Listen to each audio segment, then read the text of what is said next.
अध्याय 597, पुस्तक 16 खंड 16, विवाह। अध्याय 58, ग्रैंडमिस्ट आध्यात्मिक ऊर्जा। और रॉबिन वुड मैंशन के गोदाम में दाखिल होते ही उन्हें तुरंत एक ताज़ा और साफ आभा का एहसास हुआ। वुड मैंशन का गोदाम वाकई किसी छिपे हुए स्वप्नलोक जैसा नजारा था।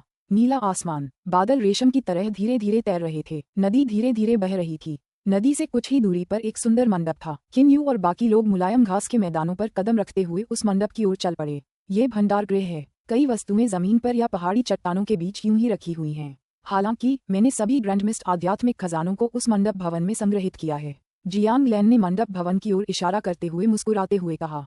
किन यू की नज़र मंडप की इमारत की ओर थी। उसी समय नए ब्रह्मांड से उसकी स्थानिक ऊर्जा फैल गई। उसने मंडप भवन को ढक लिया। किन यू ने मंडप भवन के भीतर सब कुछ खोज लिया। वास्तव में बहुत सारे ग्रैंडमिस्ट आध्यात्मिक खजाने हैं। किन यू अच्छी तरह से जानता था कि बेकार ग्रैंडमिस्ट आध्यात्मिक खजाने के मामले में वह उन देव राजाओं से मुकाबला करने में असमर्थ था जो दिव्य क्षेत्र के जन्म के बाद से अस्तित्व में थे। मंडप भवन में 20 से ज्यादा ग्रैंडमिस्ट आध्यात्मिक खजाने बेतरतीब ढंग से रखे हुए थे। उनमें से ज्यादातर तीसरे दर्जे के ग्रैंडमिस्ट आध्यात्मिक खजाने थे। 4 दूसरे दर्जे के ग्रैंडमिस्ट आध्यात्मिक खजाने भी थे। हालांकि ये ग्रैंडमिस्ट आध्यात्मिक खजाने तो बस खिलौने थे जिनसे कोई खेल सकता था या जिन्हें देख सकता था। आक्रमण शक्ति के मामले में ये ग्रैंडमिस्ट आध्यात्मिक खजाने शायद साधारण स्वर्गीय दिव्य कलाकृतियों से भी कमतर थे। लकड़ी की सीढ़ियां चढ़कर वे मंडप भवन में दाखिल हुए। मंडप भवन का अंदरूनी हिस्सा सुंदर फिर भी सादा और सादा था। लकड़ी की अलमारियों पर कुछ अनोखी चीजें रखी थीं। लकड़ी के रैक पर रखी 18 वस्तुओं में से 12 ग्रैंडमिस्ट आध्यात्मिक खजाने हैं। हालांकि इन ग्रैंडमिस्ट आध्यात्मिक खजाने का ज्यादा उपयोग नहीं है, फिर भी ये देखने में बहुत अच्छे हैं। जियांग लैन ने मुस्कुराते हुए कहा। वह मंडप भवन के मुख्य हॉल के किनारे तक गया और फिर सीढ़ियां चढ़ गया। सभी लोग उसके पीछे पीछे मंडप भवन की दूसरी मंजिल पर पहुंच गए। दूसरी मंजिल पर एक लकड़ी की अलमारी पर चीजों की एक कतार रखी थी। जियांग लैन ने लापरवाही से हाथ हिलाया और 7 चीजें हवा में तैरने लगीं। छोटे यू, ये 7 चीजें, इनमें से 6 तीसरी श्रेणी की ग्रैंडमिस्ट आध्यात्मिक निधियां हैं और एक दूसरी श्रेणी की ग्रैंडमिस्ट आध्यात्मिक निधि है। अब ये तुम्हारी हैं। वाह अंकल लैन, ये चीज बहुत सुंदर है। जियांग यान ने एक जैड सियान रंग के छोटे धारीदार घोड़े को पकड़ लिया। यह एक उड़ने वाला ग्रैंडमिस्ट स्पिरिचुअल ट्रेजर है। धारीदार घोड़ा बड़ा हो सकता है। जब तक तुम इसके ऊपर बैठोगे तेज गति से उड़ सकोगे, जियांग लैन ने सहजता से कहा। उड़ने वाले प्रकार के सहायक ग्रैंडमिस्ट आध्यात्मिक खजाने गॉड किंग्स के लिए किसी काम के नहीं थे। जून लुओयू का घोड़े पर सवार होकर उसके पीछे बैठकर उसे गले लगाने और दुनिया भर की यात्रा करने का दृश्य जियांग यान के दिमाग में घूम गया था। अंकल लैन, क्या आप मुझे ये दे सकते हैं? जियांग यान की बड़ी बड़ी आंखें जियांग लैन की ओर देखते हुए उभर आईं। जियांग लैन बस मुस्कुरा ही सकी। क्या वह उसका अनुरोध अस्वीकार कर सकता था? किन यू और उनके साथी लकड़ी की हवेली के गोदाम से निकलकर लकड़ी की हवेली के मुख्य हॉल में भोजन का आनंद लेने के लिए वापस इकट्ठा हुए। चारों का एक साथ इकट्ठा होना वाकई खुशी और सौहार्दपूर्ण था। किन यू, जियांग ली और जियांग यान, तीनों युवाओं को देखकर जियांग लैन भी मुस्कुरा उठी। किन यू, तुम उन ग्रैंडमिस्ट आध्यात्मिक खजानों को कब पिघलाने की योजना बना रही हो? भोजन के बीच में जियांग लैन ने पूछा। पिघल जाना? किन यू मुस्कुराई और बोली। इस बारे में चिंता करने की कोई जरूरत नहीं है। मेरे स्पेस का अधिकतम समय त्वरण 10,000 गुना से ज्यादा है। चाहे कुछ भी हो, मेरे पास हमेशा पर्याप्त समय रहेगा। अच्छा, मैं 3 दिन में अपने स्पेस में जाकर उन ग्रैंडमिस्ट आध्यात्मिक खजानों को पिघलाना शुरू कर दूंगी और कलाकृतियों का निर्माण भी शुरू कर दूंगी। जियांग यान ने तुरंत कहा। मैं तुम्हें कलाकृतियां बनाते हुए देखना चाहता हूँ। जियांग ली ने कुछ नहीं कहा। वह बस मुस्कुराते हुए किन यू को देखती रही। वह किन यू को परेशान नहीं करना चाहती थी। छोटी बहन यान, इस बार मुझे क्राफ्टिंग में काफी समय लग सकता है। ऐसा इसलिए क्योंकि क्राफ्टिंग शुरू करने से पहले मुझे अपनी अवस्था को समायोजित करना होगा और सर्वोच्च अवस्था तक पहुंचने की पूरी कोशिश करनी होगी। इसलिए मुझे ठीक नहीं पता कि इसमें कितना समय लगेगा। किन यू ने धीरे से मना कर दिया। जियांग यान ने अपना मुंह फुला लिया और धीरे से गुनगुनाया। जियांग लैन अचानक चौंक गई। फौरन किन यू, जियांग ली और जियांग यान तीनों ने अंकल लैन की ओर देखा। तीनों ही समझ नहीं पा रहे थे कि अंकल लैन क्यों चौंक गए। अंकल लैन, क्या हुआ? किन यू ने पूछा। जियांग लैन ने मुस्कुराते हुए कहा। पहले जब मैंने आपके द्वारा शिल्पकला का जिक्र सुना तो मुझे झोउ जियांग की याद आ गई। इसलिए मैंने अपनी दिव्य चेतना फैलाई और देखने के लिए पूरे दिव्य क्षेत्र को घेर लिया। लेकिन मुझे पता चला कि थंडर पनिशमेंट सिटी ने वास्तव में डुआनमू फैंग को आमंत्रित किया है। गॉड किंग स्तर के विशेषज्ञ केवल एक इरादे से पूरे दिव्य क्षेत्र का निरीक्षण करने में सक्षम थे। Duanmu Fang, grandmaster artifact craftsman Duanmu Fang. Jiang Yan बुदबुदाया। क्या थंडर पनिशमेंट सिटी में पहले से ही grandmaster artifact craftsman Ou Yeji नहीं है? इसके अलावा उन्होंने डुआनमू फैंग को क्यों बुलाया? जियांग लैन हल्के से हंसी। मुझे डर है कि ऐसा शायद इसलिए है क्योंकि थंडर पनिशमेंट सिटी भी एक शक्तिशाली दूसरे दर्जे का ग्रैंडमिस्ट आध्यात्मिक खजाना देने में असमर्थ है और इसलिए वह ग्रैंडमास्टर आर्टिफैक्ट कारीगर डुआनमू फैंग और ओ येजी से अपने लिए एक खजाना बनवाना चाहता था। सामान्यतः अन्य 2 महागुरु शिल्पकारों को एक कलाकृति तैयार करने में कई हजार वर्ष लगते थे। हालांकि परम उत्तर ऋषि सम्राट ने उन्हें केवल 10 वर्ष का समय दिया था। थंडर पनिशमेंट सिटी के देवराज भी अंतरिक्ष निर्माण करने में सक्षम थे। इसके अलावा उन्हें लौकिक नियमों की कुछ समझ भी थी और वे समय को 1000 गुना तेज करने में भी सक्षम थे। और इस समय किम यू ने थोड़ा सा भौहें चढ़ाना शुरू कर दिया। उसे मन ही मन शक होने लगा, क्या वे दोनों महागुरु कलाकृति कारीगरों को एक साथ मिलाने की योजना बना रहे हैं? नहीं, ऐसा नहीं हो सकता। हर महागुरु कलाकृति कारीगर की अपनी शिल्पकला होती है। उन दोनों के एक साथ आने से उन पर ही बुरा असर पड़ेगा। चूंकि वह भी एक महान शिल्पकार था, इसलिए स्वाभाविक रूप से किम यू को इस बारे में अच्छी जानकारी थी। क्या ऐसा हो सकता है? किम यू के मन में अचानक एक संभावना कौंधी। अगर ऐसा है तो थंडर पनिशमेंट सिटी वाकई बहुत अमीर और भव्य है। जियांग लैन मुस्कुराई और बोली, मुझे लगता है कि जीत हासिल करने के लिए थंडर पनिशमेंट सिटी दोनों ग्रैंडमास्टर आर्टिफैक्ट कारीगरों से अपने अपने ग्रैंडमिस्ट आध्यात्मिक खजाने की रचना करवाने की योजना बना रही है। साथ ही थंडर पनिशमेंट सिटी उन्हें पर्याप्त सामग्री और ग्रैंडमिस्ट आध्यात्मिक ऊर्जा भी प्रदान करेगी। मुझे लगता है कि वे उन दोनों ग्रैंडमास्टर आर्टिफैक्ट कारीगरों द्वारा बनाए गए बेहतर ग्रैंडमिस्ट आध्यात्मिक खजाने को चुनेंगे। छोटे यू, ऐसा लगता है कि थंडर पनिशमेंट सिटी जीतने के लिए दृढ़ है। जियांग लैन ने चेहरे पर मुस्कान के साथ किम यू को देखा। किम यू के चेहरे पर हल्की मुस्कान थी। ग्रैंडमिस्ट आध्यात्मिक खजाना बनाने का काम ज्यादा लोगों के होने से प्रभावित नहीं होता। किम यू बेहद आश्वस्त था। कलाकृति भ्रूण को तैयार करने के कौशल के संदर्भ में ये संभावना थी कि केवल शिल्पकार भगवान चेहो युआन के टेम्पर्ड थरू थाउजेंड हैमर्स की तुलना किम यू के 9 क्रांति शून्य रेंडर से की जा सकती थी। टेम्परिंग एजेंट के संदर्भ में यदि उसका क्लोन आकर मदद करता तो एक बार कोल्डमिस्ट डोमेन का उपयोग हो जाने पर कोल्डमिस्ट एयर पर उसका नियंत्रण निश्चित रूप से दूसरों की तुलना में अधिक मजबूत होने वाला था। आत्मा जागृति प्रक्रिया के बारे में आपका क्या विचार है? कौन संभवतः उसके खिलाफ मुकाबला कर सकता है? झो जियान, कभी कभी दूसरों पर भरोसा करने से बेहतर है कि आप खुद पर भरोसा करें। किम यू ने मन ही मन सोचा। कई दिनों बाद वुड मैंशन में जियांग लैन, जियांग ली और जियांग यान सभी किम यू को देख रहे थे। किम यू ने आज अपने नए ब्रह्मांड में प्रवेश करने और ग्रैंडमिस्ट आध्यात्मिक खजानों को पिघलाने के साथ साथ अपनी कलाकृतियों को गढ़ने का काम शुरू करने का फैसला किया था। छोटे यू, अपने आप पर ज्यादा दबाव मत डालो। जियांग लैन ने किम यू के कंधे पर थपथपाया। मुझे पता है अंकल लैन। किम यू हल्के से मुस्कुराया। जियांग ली किम यू के पास गई। वह जानती थी कि किम यू को दूल्हे की तलाश में फिर से कड़ी मेहनत करनी पड़ेगी। फिर भी वह चुपचाप लकड़ी की हवेली में उसका इंतजार करती रही। जियांग ली ने दबे पांव चलते हुए अपनी आंखें बंद कर लीं और किम यू को धीरे से चूमा। फिर उसने आंखें खोलीं और किम यू को देखा। धीमी आवाज में उसने कहा, बड़े भाई किम यू, मैं यहीं तुम्हारा इंतजार करूंगी। किम यू ने थोड़ा मुस्कुराया और फिर जियांग ली की ओर भी देखा। वाह, तुम्हारी आंखों से तो बिजली की चिंगारियां निकल रही हैं। जियांग यान बगल से जोर जोर से शोर मचा रहा था। किम यू और जियांग ली अपने बगल में खड़े जियांग यान को देखकर तुरंत हंसने लगे। नया ब्रह्मांड, बैंगनी रहस्यमयी तारे पर किम यू ने पहले ही अंकल फू को आदेश दे दिया था कि इस समयावधि के दौरान फ्लोटिंग क्लाउड हवेली में किसी भी आगंतुक का आगमन नहीं होगा। ग्रैंडमिस्ट आध्यात्मिक खजानों को पिघलाने में सबसे ज्यादा समय लगता है। 7 ग्रैंडमिस्ट आध्यात्मिक खजानों को पूरी तरह पिघलाने में मुझे लगता है कि 10 दिन लगेंगे। किम यू ने अपना हाथ घुमाया और मुट्ठी भर का एक अद्भुत पत्थर निकाला। यह एक तृतीय श्रेणी का ग्रैंडमिस्ट आध्यात्मिक खजाना था। पहले मैं इसे पिघला दूंगा। अपने शरीर की एक हरकत से किम यू जेड हेजी माउंटेन की एक चोटी पर पहुंच गया। वह चोटी पर एक चट्टान पर पालथी मारकर बैठ गया और फिर हाथ हिलाया। ग्रैंडमिस्ट आध्यात्मिक खजाना जो उसने पहले निकाला था उसके सामने तैरने लगा। ग्रैंडमिस्ट आध्यात्मिक खजाने को पिघलाना अपेक्षाकृत सरल प्रक्रिया थी। हालांकि इसके लिए 2 शर्तें थीं। पहली, जिस ग्रैंडमिस्ट आध्यात्मिक खजाने को पिघलाया जा रहा था उसका कोई स्वामी नहीं होना चाहिए था। अगर उसका कोई स्वामी होता तो चूंकि उसमें दिव्य ऊर्जा समाहित थी इसलिए उसे पिघलाया नहीं जा सकता था। दूसरा, मालिकविहीन ग्रैंडमिस्ट आध्यात्मिक खजाने को बहुत लंबे समय तक जलाना होगा। इसके अलावा इस्तेमाल की जाने वाली लौ शून्य ज्वाला होनी चाहिए। आमतौर पर किसी तृतीय श्रेणी के ग्रैंडमिस्ट आध्यात्मिक खजाने को तोड़ने के लिए उसमें मौजूद ग्रैंडमिस्ट आध्यात्मिक ऊर्जा प्राप्त करने हेतु उसे पूरा 1 दिन जलाना पड़ता है। द्वितीय श्रेणी के ग्रैंडमिस्ट आध्यात्मिक खजाने के लिए उसे 3 से 4 दिनों तक जलाना पड़ता है। अब जब मेरी ताकत बहुत बढ़ गई है और उसके ऊपर मेरे पास ये रिफाइनिंग फ्लेम रिस्टबैंड है तो मेरे लिए शून्य लपटों का उपयोग करना पहले से ही बेहद आसान हो गया है। शून्य लपटें सीधे किम यू के शरीर से बाहर निकल गईं। शून्य ज्वाला ने उस मुट्ठी भर आकार के अद्भुत पत्थर को ढक लिया। शून्य ज्वाला की जलन के तहत शुरुआत में तो इस अद्भुत पत्थर पर कोई प्रतिक्रिया नहीं हुई। समय बीतने के साथ लगभग 2 घंटे बाद इसमें थोड़ा बदलाव आने लगा। किम यू के शरीर से लगातार शून्य ज्वालाएं निकल रही थीं। इस अद्भुत पत्थर में परिवर्तन और भी बड़ा होता जा रहा था। पूरे आधे दिन के बाद उस अद्भुत पत्थर ने आखिरकार कच की ध्वनि की और 3 टुकड़ों में विभाजित हो गया। हालांकि अभी तक उसमें से कोई ग्रैंडमिस्ट आध्यात्मिक ऊर्जा नहीं निकली थी। मुझे लगता है कि ग्रैंडमिस्ट आध्यात्मिक ऊर्जा तभी बाहर आएगी जब ग्रैंडमिस्ट आध्यात्मिक खजाना पूरी तरह से जलकर नष्ट हो जाएगा। किम यू के चेहरे पर हल्की मुस्कान थी। किम यू अच्छी तरह जानता था कि ग्रैंडमिस्ट आध्यात्मिक ऊर्जा ग्रैंडमिस्ट आध्यात्मिक खजाने से बहुत मजबूती से जुड़ी हुई है।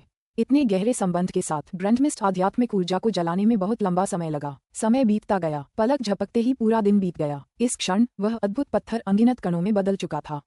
कण लगातार कांप रहे थे। अचानक धमाका, सभी कण राख में बदल गए।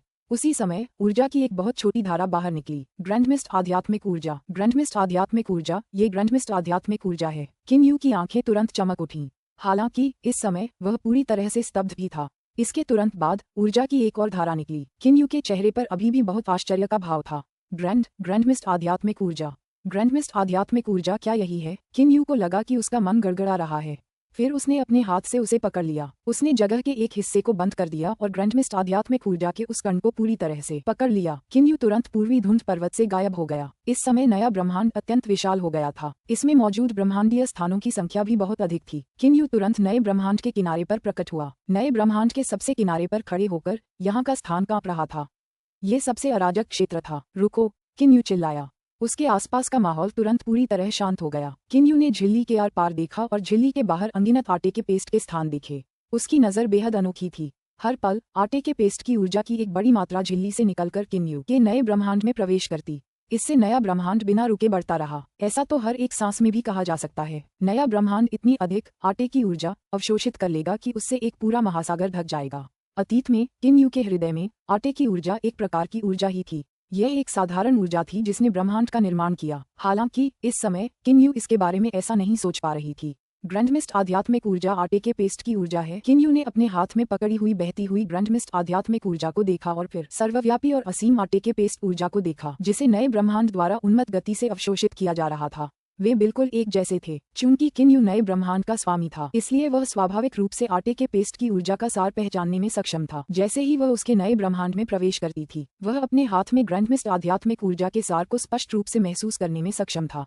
वे पूरी तरह से एक जैसे थे। किन यू बहुत देर तक स्तब्ध रहा। यह वही ग्रंथमिस्ट आध्यात्मिक ऊर्जा है जिसे दिव्य क्षेत्र के विभिन्न देवराज अत्यंत महत्वपूर्ण मानते हैं। ग्रंथमिस्ट आध्यात्मिक खजाना बनाने के लिए उन्हें अनगिनत बेकार ग्रंथमिस्ट आध्यात्मिक खजानों को पिघलाना पड़ा। दिव्य क्षेत्र में कितने ग्रंथमिस्ट आध्यात्मिक खजाने हैं?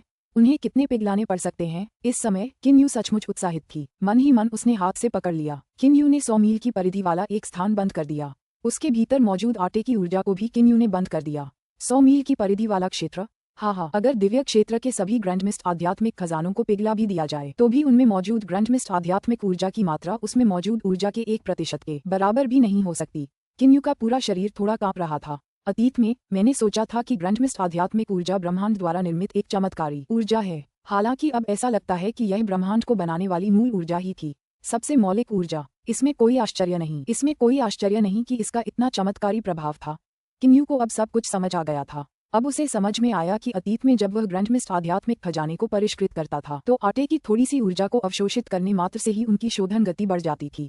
तो ये पता चला कि ये वास्तव में ग्रंथमिस्ट आध्यात्मिक खजाने के लिए सबसे महत्वपूर्ण चीज थी। ग्रंथमिस्ट आध्यात्मिक ऊर्जा। शांत हो जाओ, शांत हो जाओ। किन यू ने खुद को शांत करने की कोशिश की। आखिरकार उसे अभी भी एक कलाकृति बनानी थी। इतनी उत्तेजित अवस्था में उसके शिल्प कौशल पर नकारात्मक असर पड़ने की पूरी संभावना थी। तथापि उसके सामने असीम आटे की ऊर्जा उस झिल्ली को पार कर उसके नए ब्रह्मांड में तेजी से दौड़ रही थी। फिर उसने झिल्ली के दूसरी ओर असीम आटे के स्थान की ओर देखा। ये सब ग्रंथमिस्ट आध्यात्मिक ऊर्जा थी। ये सब देखकर वह भला कैसे शांत रह सकता था। किन यू ने गहरी सांस ली।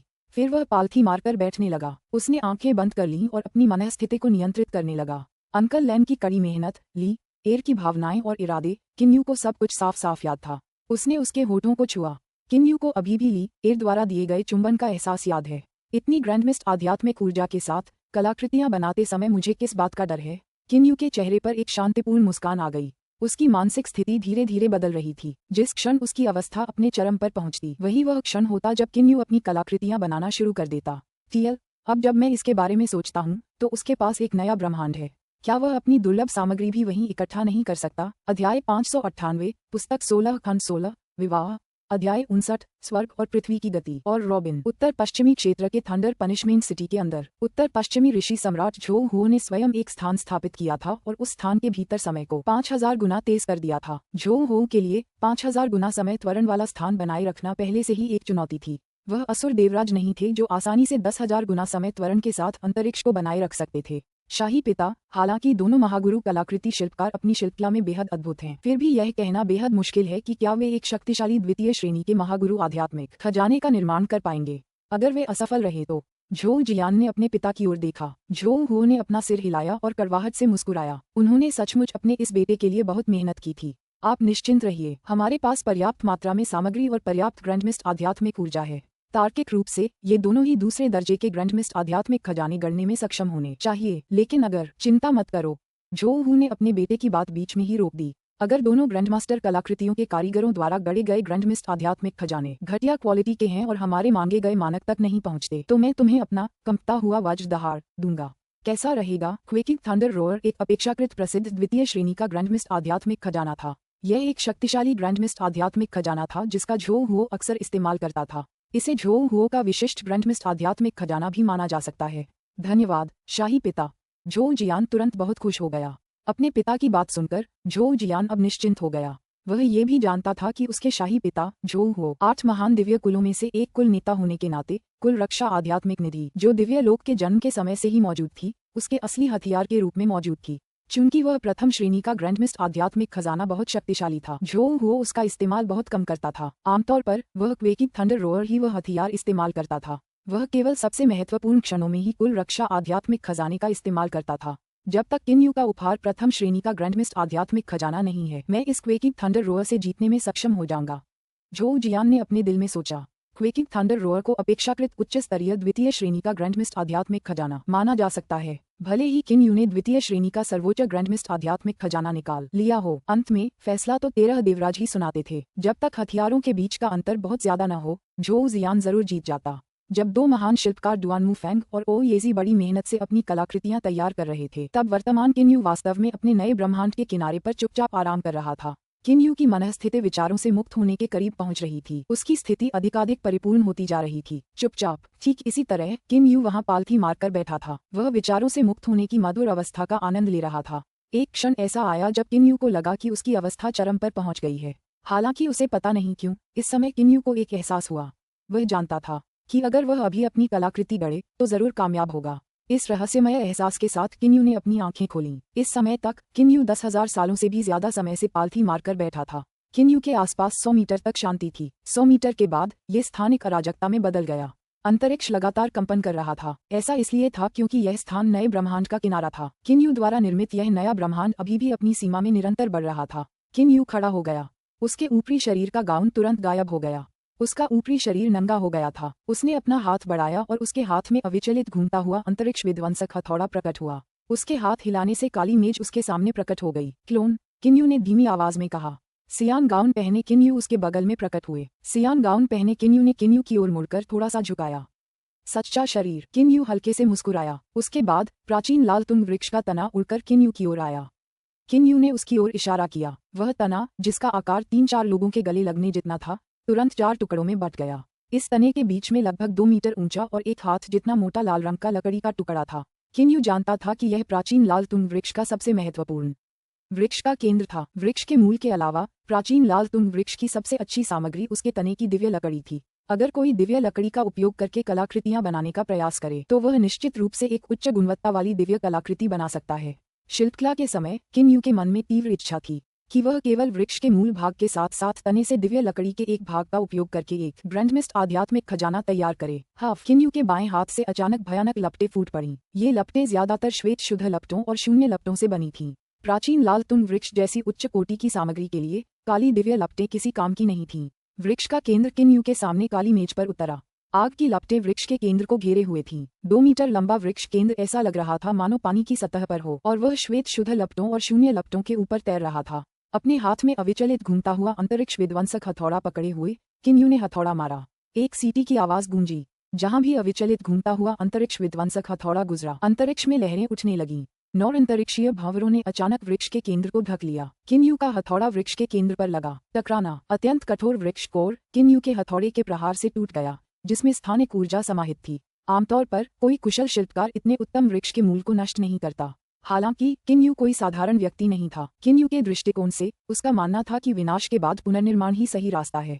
किन्यू जिस आवृत्ति से हथौड़ा मार रहा था वह लगातार बदल रही थी। कभी हथौड़े की आवाज हल्की हवा की तरह धीमी होती, कभी तेज और प्रचंड गड़गड़ाहट जैसी। इस समय लाल रंग का वृक्ष केंद्र लाल रंग के द्रव में बदल गया था। ये लाल रंग का द्रव लगातार बह रहा था। यह वृक्ष का मूल था। यह उस समस्त ऊर्जा का सार था जो प्राचीन लाल तुंग वृक्ष में समाहित थी। हुहू टिल्ड 8 अंतरिक्षीय भंवर एक बार फिर अविचलित घूमते हुए अंतरिक्ष विध्वंसक हथौड़े के आसपास बिखर गए थे। इसने लाल रंग के तरल को पूरी तरह से अपने में समेट लिया था।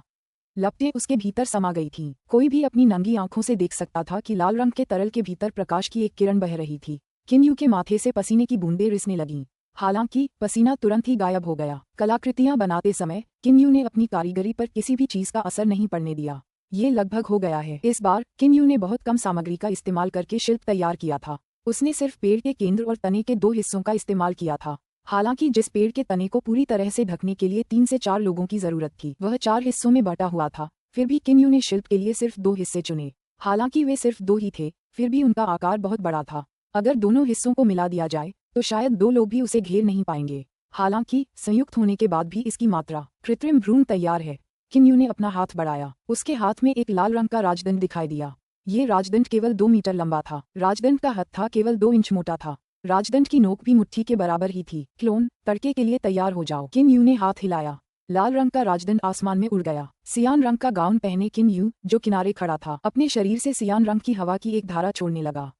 कोल्ड मिस्ट डोमेन के भीतर स्वर्णिम तात्विक भारी जल और कोल्ड मिस्ट वायु ड्रैगन की तरह इधर उधर बह रहे थे। सियान गाउन पहने किन्यू ने कोल्ड मिस्ट वायु और गोल्डन एलिमेंटल हैवी वाटर को आसानी से नियंत्रित किया, क्योंकि वे लाल रंग के राजदंड के चारों ओर लिपटे हुए थे। लाल रंग के राजदंड की लचीलापन और दृढ़ता लगातार बढ़ती जा रही थी। ये हो गया। किन्यू के चेहरे पर खुशी के भाव थे। इसी समय सियान गाउन पहने किन्यू ने भी अपना कोल्ड मिस्ट डोमेन वापस ले लिया। इस बार टेम्परिंग पूर्णता के कगार पर थी। लाल रंग का राजदंड वापस किन्यू की ओर उड़ गया। ग्रैंड मिस्ट आध्यात्मिक ऊर्जा। किन्यू ने सर्वव्यापी और अनंत मात्रा में आटे के पेस्ट की ऊर्जा को देखा। उसने अपना हाथ बढ़ाया और उसे पकड़ने की कोशिश की। ग्रैंड मिस्ट आध्यात्मिक ऊर्जा की एक बड़ी मात्रा उसकी ओर उड़ने लगी। ग्रैंड मिस्ट आध्यात्मिक ऊर्जा ने सीधे पूरे लाल रंग के राजदंड को ढक लिया। किन्यू ने अपनी आंखें बंद कर लीं। उसके हाथों से प्रकाश की किरणें निकलकर लाल रंग के राजदंड पर पड़ीं। पल भर में लाल रंग का राजदंड और भी ज्यादा चमकदार हो गया। राजदंड की सतह पर एक हरे रंग का प्रकाश भी घूम रहा था। गठन सरणी, ब्रह्मांड, आत्मा जागृत। लाल रंग के राजदंड पर चमकती रोशनी फीकी पड़ने लगी। लाल रंग के राजदंड की नोक में वह जेड हरे रंग की रोशनी भी धीरे धीरे फीकी पड़ने लगी। किन्यू के चेहरे पर मुस्कान आ गई। उसने अपना हाथ बढ़ाया। लाल रंग का राजदंड उसकी ओर तैरता हुआ आया। किन्यू को बहुत अच्छा लगा। बधाई हो, ट्रू बॉडी। सियान गाउन पहने किन्यू ने झुकते हुए कहा। किन्यू ने भी हल्की सी मुस्कान के साथ सिर हिलाया। उसके बाद क्लोन गायब हो गया। किन्यू की नजर लाल रंग के राजदंड पर पड़ी।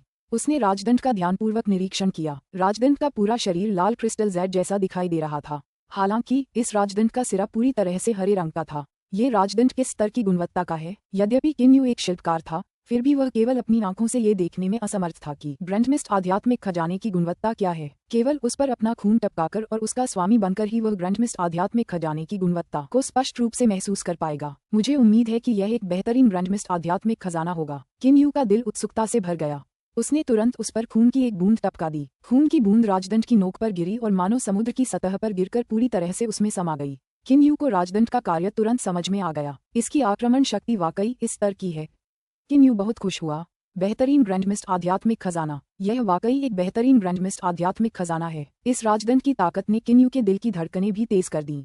ये राजदंड अंतरिक्ष को बंद करने में सक्षम था। साथ ही राजदंड की नोक से अपने प्रतिद्वंद्वी को फंसाने के लिए भारी संख्या में शाखाएं निकल सकती थीं। एक बार फंस जाने के बाद भले ही प्रतिद्वंद्वी को टेलीपोर्ट करना आता हो, फिर भी वह बच नहीं पाएगा। इसके अलावा ये राजदंड शुरू से ही अतुलनीय रूप से मजबूत और टिकाऊ था। कोई भी इसे दूसरों पर हमला करने के लिए पूरी तरह से एक गदा की तरह इस्तेमाल कर सकता था। प्रथम श्रेणी के ग्रैंड मिस्ट आध्यात्मिक खजाने वाकई अद्भुत हैं। हालांकि दूसरों को बांधने की अपनी क्षमता के साथ इसका हमला मेरे दिव्य भाले वार्निंग स्नो की काली और पीली ऊर्जा से भी कमतर है।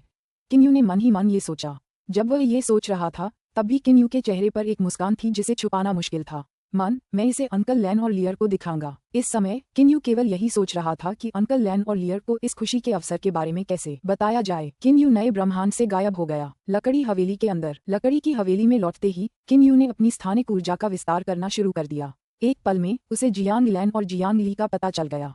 अंकल लैन, ली, एयर, मैं सफल हो गया। किन्यू की उत्साहित आवाज सीधे जियांग लैन और जियांग ली के मन में गूंज उठी और इसी क्षण आकाश अचानक गड़गड़ा उठा। जो आकाश पहले चमकीला और साफ था वह अचानक लाल बादलों से ढक गया था। सफल। जियांग लैन चौंकी। क्या ये लिटिल यू हो सकता है? अपनी दिव्य चेतना के एक झटके से जियांग लैन ने किन्यू को खोज लिया।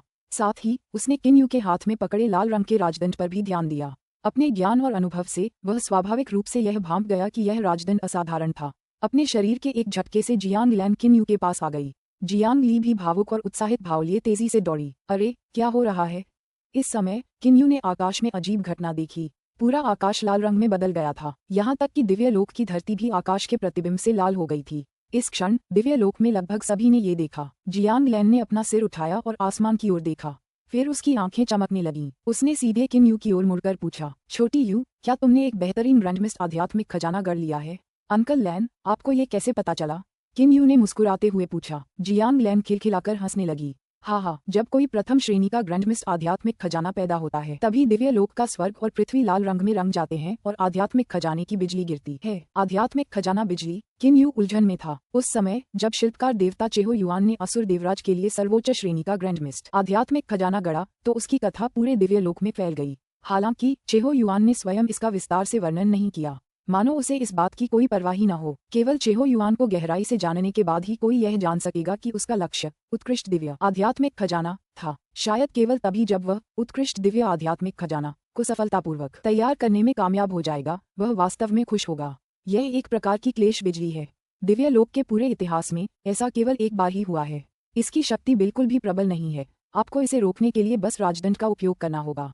हालांकि इसे क्लेश बिजली कहा जाता है, मुझे लगता है इसे केवल एक प्रथम श्रेणी के ग्रैंडमिस्ट आध्यात्मिक खजाने के जन्म का संकेत ही माना जा सकता है। जियांग लैन को उस क्लेश बिजली की बहुत चिंता थी। स्वर्ग और पृथ्वी को ढकने वाले लाल बादलों ने पूरे असीम आकाश को भर दिया था। असीम आकाश में अलग अलग जगहों से बिजली की चमक, जहां किन यू खड़ा था उसकी ओर चमक रही थी। चकाचौंध भरी आतिशबाजी की तरह उन्होंने पूरे दिव्यलोक को जगमगा दिया।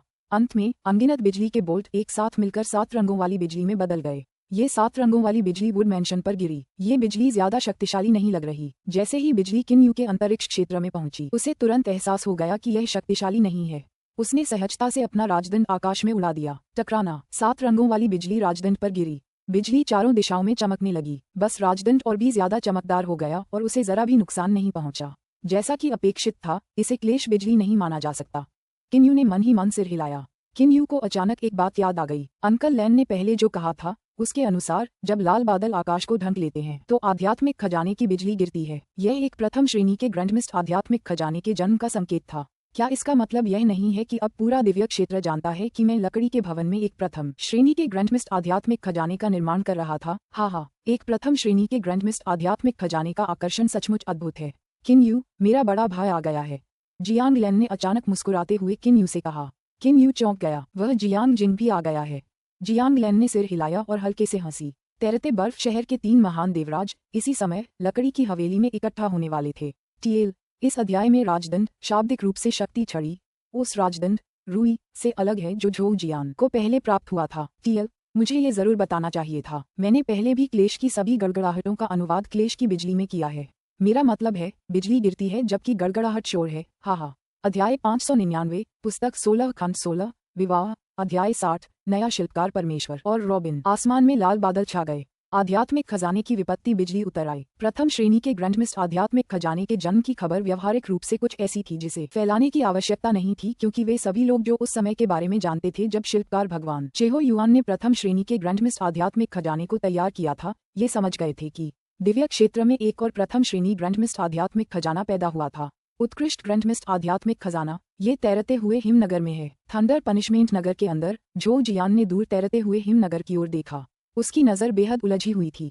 क्या ये हो सकता है कि किन यू? मामला बेहद सीधा था। शिल्पकार देवता चेहो युआन जो गायब हो गए थे के अलावा दिव्य लोक में केवल 3 अन्य महागुरु शिल्पकार थे। उनमें से डुआनमू फेंग और ओ येजी पहले से ही थंडर पनिशमेंट सिटी में थे। इस नए प्रथम श्रेणी के ग्रैंडमिस्ट आध्यात्मिक खजाने के शिल्पकार के लिए एकमात्र संभावना या तो किन यू या लापता चेहो युआन का फिर से प्रकट होना था। चाहे इसे चेहो युआन ने बनाया हो या किन यू ने, इसका महत्व बहुत ज्यादा नहीं था। ऐसा इसलिए था क्योंकि किन यू मोहक देव मंदिर के नए स्वामी थे और इसलिए उन्हें चेहो युआन का उत्तराधिकारी भी माना जा सकता था। अगर इसे चेहो युआन ने भी बनाया होता तो भी संभवतः उन्होंने इसे किन यू के लिए ही बनाया होता। शाही पिता झोउ जियान ने अपने बगल में झोउ हुओ की ओर देखा। झोउ हुओ के चेहरे पर उलझन थी। उसने धीमी आवाज में कहा, तुम यहीं रहो, मैं तैरते बर्फ के शहर जाकर देखता हूँ कि क्या हो रहा है। हाँ, शाही पिता। झोउ जियान बस अपने दिल में दृढ़ संकल्प बनाए रख सकता था। अंतिम क्षण तक पहुंचने से पहले उसने हार मानने से इनकार कर दिया। और इस समय झो हुओ द्वारा बनाए गए स्थान के अंदर मौजूद 2 महागुरु शिल्पकार अभी भी नहीं जानते थे कि बाहरी दुनिया में क्या हुआ था। झो हुओ के अंतरिक्ष के अंदर होने के कारण वे दोनों यह नहीं देख सके कि दिव्य क्षेत्र में क्या हुआ था। उत्तर पश्चिम ऋषि सम्राट झो हुओ के अलावा परम पूर्व ऋषि सम्राट हुआंगफू यू, असुर देव राजा, परम दक्षिण ऋषि सम्राट, सभी विशेषज्ञ फ्लोटिंग स्नो सिटी की ओर भाग रहे थे। प्रथम श्रेणी का ग्रैंडमिस्ट आध्यात्मिक खजाना दिव्य क्षेत्र के सभी देवराजों के हृदय को प्रभावित करने में सक्षम था। इस समय परम उत्तरी क्षेत्र का तैरता हुआ हिमनगर वह स्थान बन गया था जहां अधिकांश देवराजा एकत्रित हुए थे। संपूर्ण दिव्य क्षेत्र के आधे से अधिक देवराजा यहीं एकत्रित हुए थे। लकड़ी हवेली के अंदर वह राजदंड जियांग फैन के पास आते ही उसकी नजर हवा में लहराते राजदंड पर टिक गई। किन यू ने अपना हाथ बढ़ाया और राजदंड वापस उसमें जा लगा। जियांग फैन ने किन यू की तरफ देखा, उसके चेहरे पर मुस्कान थी। किन यू, वह राजदंड नया प्रथम श्रेणी का ग्रैंडमिस्ट आध्यात्मिक खजाना है? बिल्कुल, किन यू ने थोड़ा सिर हिलाया। किन यू को अभी भी जियांग फैन के बारे में अच्छी खासी धारणा थी। आखिरकार सुदूर उत्तरी ऋषि सम्राट के महल में जियांग फैन ने उसका साथ दिया था। खासकर पिछली बार जियांग फैन ने खुलकर किन यू का साथ दिया था। इस बेहतरीन ग्रैंडमिस्ट आध्यात्मिक खजाने को किसने गढ़ा था? जियांग फैन ने तुरंत पूछा। जियांग फैन स्वाभाविक रूप से किन यू और चेहो युआन के रिश्ते के बारे में जानता था। वह अभी भी मन ही मन सोच रहा था कि शायद चेहो युआन ने किन यू की मदद की होगी। जियांग लैन हंसी और बोली, ये राजदंड लिटिल यू ने खुद बनाया है। ओह! जियांग फैन की आंखें जिनसे उसने किन यू को देखा तुरंत चमकने लगीं। एक नया शिल्पकार भगवान। जियांग फैन के दिल में किन यू की हैसियत तुरंत ही बहुत बढ़ गई थी। जियांग फैन की नजर जियांग ली पर पड़ी, जो थोड़ी असहज अभिव्यक्ति के साथ किन यू के पास खड़ा था। ओह लियर, तुम भी यहाँ हो? लगता है तुम किन यू को पहले से ही जानते हो, जियांग फैन ने मुस्कुराते हुए कहा। जियांग फैन की तो और भी बड़ी इच्छा थी कि किन यू उसका दामाद बने। एक नए शिल्पकार भगवान का उसका दामाद बनना, ओह ये कितनी अद्भुत बात होगी। एक नए शिल्पकार देवता का क्या अर्थ है? इसका अर्थ था कि उसका सबसे उत्तरी तैरता हुआ हिमनगर नए प्रथम श्रेणी के ग्रैंडमिस्ट आध्यात्मिक खजाने प्राप्त कर सकता है। हालांकि इसके लिए पर्याप्त मात्रा में सामग्री, पर्याप्त मात्रा में ग्रैंडमिस्ट आध्यात्मिक ऊर्जा और शिल्पकला के दौरान किन यू की सर्वोत्तम स्थिति की आवश्यकता थी। हालांकि इन तीनों आवश्यकताओं को पूरा करना बेहद कठिन था, फिर भी यह संभव था, है ना चाचा? दूसरे चाचा, बैंगनी गाउन पहने एक युवक अंदर आया। ये तैरते हुए बर्फ शहर का तीसरा देवराजा जियांग जिंग था। जियांग वंश की दूसरी पीढ़ी के रूप में जियांग जिंग का देवराजा बनना, उसकी प्रतिभा और इच्छा शक्ति दोनों ही बेहद आश्चर्यजनक थे। पहले मैंने देखा कि लाल बादल ने आकाश को ढक लिया था और फिर आध्यात्मिक खजाने का क्लेश प्रकाश मेरे तैरते हिमनगर पर उतर रहा था। मैं लगातार सोचने लगा कि तैरते हिमनगर में भाई किन यू के अलावा और कोई नहीं है जो एक बेहतरीन ग्रैंडमिस्ट आध्यात्मिक खजाना गढ़ सके। जियांग जिंग बेहद उत्साहित हो गया था। हालांकि वह एक महान देवराज था, फिर भी वह किन यू को भाई किन यू कहकर ही पुकारता था। दिव्य क्षेत्र में व्यावहारिक रूप से सभी देवराजा एक शिल्पकार भगवान को अपने समान दर्जा देते थे और उसके साथ शिष्टाचार से पेश आते थे। ऐसा इसलिए था क्योंकि सभी देवराजा प्रथम श्रेणी के ग्रैंडमिस्ट आध्यात्मिक खजाने को प्राप्त करना चाहते थे। जिनके पास एक था वे पहले से ही दूसरे की कामना कर रहे थे। जिनके पास एक भी नहीं था वे स्वाभाविक रूप से और भी अधिक पाने की इच्छा रखते थे। इस प्रकार एक शिल्पकार देवता की स्थिति का सहज ही अनुमान लगाया जा सकता था। शिल्पकार देवता चेहो युआन के लुप्त होने के बाद से कई देवराजा निराशा में डूब गए थे। एक नए शिल्पकार देवता के जन्म ने कई देवराजाओं के लिए एक बार फिर आशा का संचार किया था। यदि उनके पास प्रथम श्रेणी का ग्रैंडमिस्ट आध्यात्मिक खजाना होता तो वे असंख्य देवराजाओं के बीच एक शीर्षस्थ अस्तित्व बन जाते। आखिरकार ज्यादातर देवराजा तो लौकिक नियमों के पहले चरण कालत्वरण पर ही थे। देवराजाओं का एक छोटा सा हिस्सा ऐसा भी था जिसे लौकिक नियमों की जरा भी समझ नहीं थी। वहाँ केवल एक ही व्यक्ति था, असुर देवराज। वह लौकिक नियमों के दूसरे चरण समय रुक गया को समझने में कामयाब रहे। इसी वजह से वे सार्वजनिक रूप से स्वीकृत नंबर 1 देवराज बन गए। उस समय हालांकि उसके पास कोई विशिष्ट ग्रैंडमिस्ट आध्यात्मिक खजाना नहीं था, फिर भी अपनी अद्भुत समय रोकने की क्षमता के बल पर उसे 8 महान ऋषि सम्राटों का डर नहीं रहा। जब उसने एक विशिष्ट ग्रैंडमिस्ट आध्यात्मिक खजाना प्राप्त कर लिया तो 8 महान ऋषि सम्राट भी उसके आगे बेबस हो गए। हा, आज सचमुच शोर और उत्साह से भरा दिन है। जियांग लैन अचानक हंसने लगी। जियांग फैन और जियांग जिंग भी मुस्कुराने लगे। जियांग फैन ने जियांग लैन की ओर देखा। दूसरे भाई, वे सभी देवराज बाहर हैं, क्या आप उन्हें अंदर आने देंगे? सब लोग अंदर आ जाओ। जियांग लैन स्पष्ट आवाज में हंसी। वे देवराज जियांग लैन के प्रति अपेक्षाकृत विचारशील थे। जियांग लैन की ताकत जियांग फैन से भी ज्यादा होने की अफवाह थी। सबसे खास बात ये थी कि जियांग फैन ने जो गॉज फेदर ब्लेड हासिल किया था वह पहले ही जियांग लैन को दे दिया गया था। आखिरकार उसके लिए एक प्रथम श्रेणी के ग्रैंडमिस्ट आध्यात्मिक खजाने का होना ही पर्याप्त था। जियांग फैन ने जियांग लैन को गॉज फेदर ब्लेड दिया था। पहली उम्मीद थी कि उनके रिश्ते में थोड़ी सहजता आएगी और दूसरी बात ये कि इससे उत्तरी क्षेत्र के फ्लोटिंग स्नो सिटी की ताकत बढ़ेगी। हा, मुझे भाई जियांग फैन से सचमुच ईर्ष्या हो रही है। जोरदार हंसी के बाद लंबे लाल बालों वाला एक अधेड़ उम्र का आदमी अंदर आया। वह माउंट ब्लेजिंग फ्लेम से आया परम पश्चिम ऋषि सम्राट था। परम पश्चिम ऋषि सम्राट के पीछे एक और व्यक्ति था। उसके भी लंबे लाल बाल थे। ये बिल्कुल स्पष्ट था कि वह व्यक्ति धधकती ज्वाला पर्वत से आया कोई और देवराज था। ओह किन यू, जब तुम मेरे परम पूर्वी क्षेत्र के चमकदार सोने के पहाड़ पर थे तब तुमने एक भी श्रेष्ठ ग्रैंडमिस्ट आध्यात्मिक खजाना नहीं निकाला था। तैरते हुए हिमनगर में आने के बाद तुमने भाई जियांग फैन को एक गॉस फेदर ब्लेड उपहार में दिया है और अब तुम स्वयं भी एक श्रेष्ठ ग्रैंडमिस्ट आध्यात्मिक खजाना बनाने में कामयाब हो गए हो। ये तो मुझे सचमुच ईर्ष्या हो रही है। परम पूर्वी ऋषि सम्राट हुआंगफू यू हवा के बीच से आगे बढ़े। हुआंगफू यू के पीछे 2 अन्य लोग थे, 100 फूलों वाले देवराज हुआंगफू लियुगसियांग और सोने की तलवार वाले देवराज हुआंगफू लेई। दोनों ने वहां मौजूद लोगों को देखकर हल्की सी मुस्कान दी। उसके बाद उनकी निगाहें किन यू पर टिक गईं। किन यू, तुम सचमुच और भी ज्यादा अद्भुत हो गई हो। मुझे पता था कि मेरी नजर बहुत अच्छी है। एक मधुर आवाज सुनकर वह मोहक रक्त दानव रानी पास आए। किन यू केवल एक हल्की सी मुस्कान ही निकाल सकी। हे भगवान, क्या ये बहुत ज्यादा देवराज नहीं है? किन यू को डर लगा। दिव्य लोक की 8 महान पवित्र भूमियों में से चमकदार स्वर्ण पर्वत से 3 महान देवराज जो किन यू से संबंधित थे सभी आ चुके थे। अन्य स्थानों की बात करें तो सामान्यतः 2 देवराज ही आए हैं। केवल थंडर पनिशमेंट सिटी में एक ही देवराज झोंग हुओ था। शायद थंडर पनिशमेंट सिटी को भी पता था कि इतने लंबे समय तक किन यू के साथ प्रतिस्पर्धा करने के बाद किन यू के मन में उनके प्रति अनुकूल धारणा नहीं होगी। 8 महान पवित्र भूमियों के अलावा 3 महान आरोही शक्तियों के अनेक देवराजा भी आए थे। किन यू को देखते हुए इन देवराजाओं की दृष्टि अतुलनीय रूप से जोश से भरी हुई थी। किन यू, क्या तुम अब भी मुझे पहचानती हो? एक भूरे कपड़े पहने आदमी ने मुस्कुराते हुए किन यू से पूछा। किन यू ने सहज ही इस आदमी को पहचान लिया। ये धूसर वस्त्रधारी आदमी वही धूसर वस्त्रधारी आदमी था जो उस समय होउ फी को ले गया था। इस समय ये धूसर वस्त्रधारी आदमी असुर देवराज के पीछे पीछे यहाँ तक आया था। मैं असुर सागर का स्वर्ग शांतिदायक देवराज हूँ। जब मैं तुमसे पहली बार मिला था तब मैंने कभी नहीं सोचा था कि तुम चेहो युआन के उत्तराधिकारी बनोगे। पलक झपकते ही तुम इतने शक्तिशाली हो गए हो। धूसर वस्त्र पहने उस आदमी ने मुस्कुराते हुए कहा। पूरे वुड हाउस में बहुत शोर था। यहाँ 20 से ज्यादा देवराजा इकट्ठे हुए थे। जब वे परम उत्तर ऋषि सम्राट के महल में थे तब देवराजा किन यू के ऊपर बैठे थे। उस समय उन्होंने नीचे के लोगों पर ध्यान देने की जहमत भी नहीं उठाई। फिर भी इस समय हर एक देवराज किन यू की ओर मुस्कुरा रहा था। उन सभी का व्यवहार बहुत अच्छा हो गया था। ग्रैंडमास्टर, कलाकृति शिल्पकार और शिल्पकार भगवान। हालांकि इन दोनों उपाधियों के बीच का अंतर केवल एक कदम है, लेकिन वे जो पदवी प्रदान करते हैं वह बहुत भिन्न है। ये दृश्य देखकर किन यू ने मन ही मन कहा, ये बिल्कुल सामान्य बात थी। ग्रैंडमास्टर, कलाकृति शिल्पकार ढेर सारी सामग्री खर्च करके ज्यादा से ज्यादा उच्च गुणवत्ता वाली स्वर्गीय दिव्य कलाकृतियां और दोयम दर्जे की ग्रैंडमिस्ट आध्यात्मिक निधियां ही गढ़ पाते थे। गॉड किंग स्तर के विशेषज्ञों के लिए दोयम दर्जे की ग्रैंडमिस्ट आध्यात्मिक निधियां उतना आकर्षक नहीं थीं। हालांकि शिल्पकार देवता पूरी तरह से अलग थे। एक व्यक्ति शिल्पकार देवता बनने के योग्य तभी होगा जब वह एक उत्कृष्ट ग्रैंडमिस्ट आध्यात्मिक खजाना बनाने में सक्षम हो। इन लोगों में से कौन ऐसा था जो एक उत्कृष्ट ग्रैंडमिस्ट आध्यात्मिक खजाना प्राप्त नहीं करना चाहता था? इतने सारे देवराजाओं के एकत्र होने के बाद वुड मेंशन के अतिथि कक्ष में एक भव्य भोज का आयोजन हुआ। इस भोज में किन यू के अलावा बाकी सभी देवराजा ही शामिल थे। यहाँ तक कि जियांग ली भी इस भोज में शामिल नहीं था। अतिथि कक्ष में कुल 24 सीटें थीं। उनमें से 17 सीटें 8 महाकुलों की थीं। बाकी 6 सीटें 3 महाआरोही शक्तियों की थीं। आखिरी सीट किन यू की थी। भोज में किन यू उपस्थित सभी लोगों का मुख्य ध्यान केंद्रित हो गई। किन यू, असुर देवराज मुस्कुराए और दूर से ही अपना शराब का प्याला किन यू की ओर बढ़ाया। किन यू ने भी तुरंत अपना शराब का प्याला ऊपर उठा दिया। असुर देवराज ने आगे कहा, वह दृश्य जब भाई चेहो ने मेरे लिए एक प्रथम श्रेणी का ग्रैंडमिस्ट आध्यात्मिक खजाना गढ़ा था आज भी मेरे मन में ताजा है। मैंने कभी उम्मीद नहीं की थी कि आज भाई चेहो के उत्तराधिकारी किन यू, कलाकृतियों के शिल्प कौशल में आपकी उपलब्धियां भाई चेहो के स्तर तक पहुंच चुकी हैं। आप नए शिल्पकार देवता बन गए हैं। मुझे विश्वास है कि अगर भाई चेहो को ये पता चलता तो वे निश्चित रूप से अतुलनीय रूप से खुश होते। ओह, यह सही है। किन यू, क्या आप जानते हैं कि भाई चेहो इस समय कहाँ हैं? असुर देवराज के ये शब्द कहने के बाद पूरा अतिथि कक्ष पूरी तरह शांत हो गया।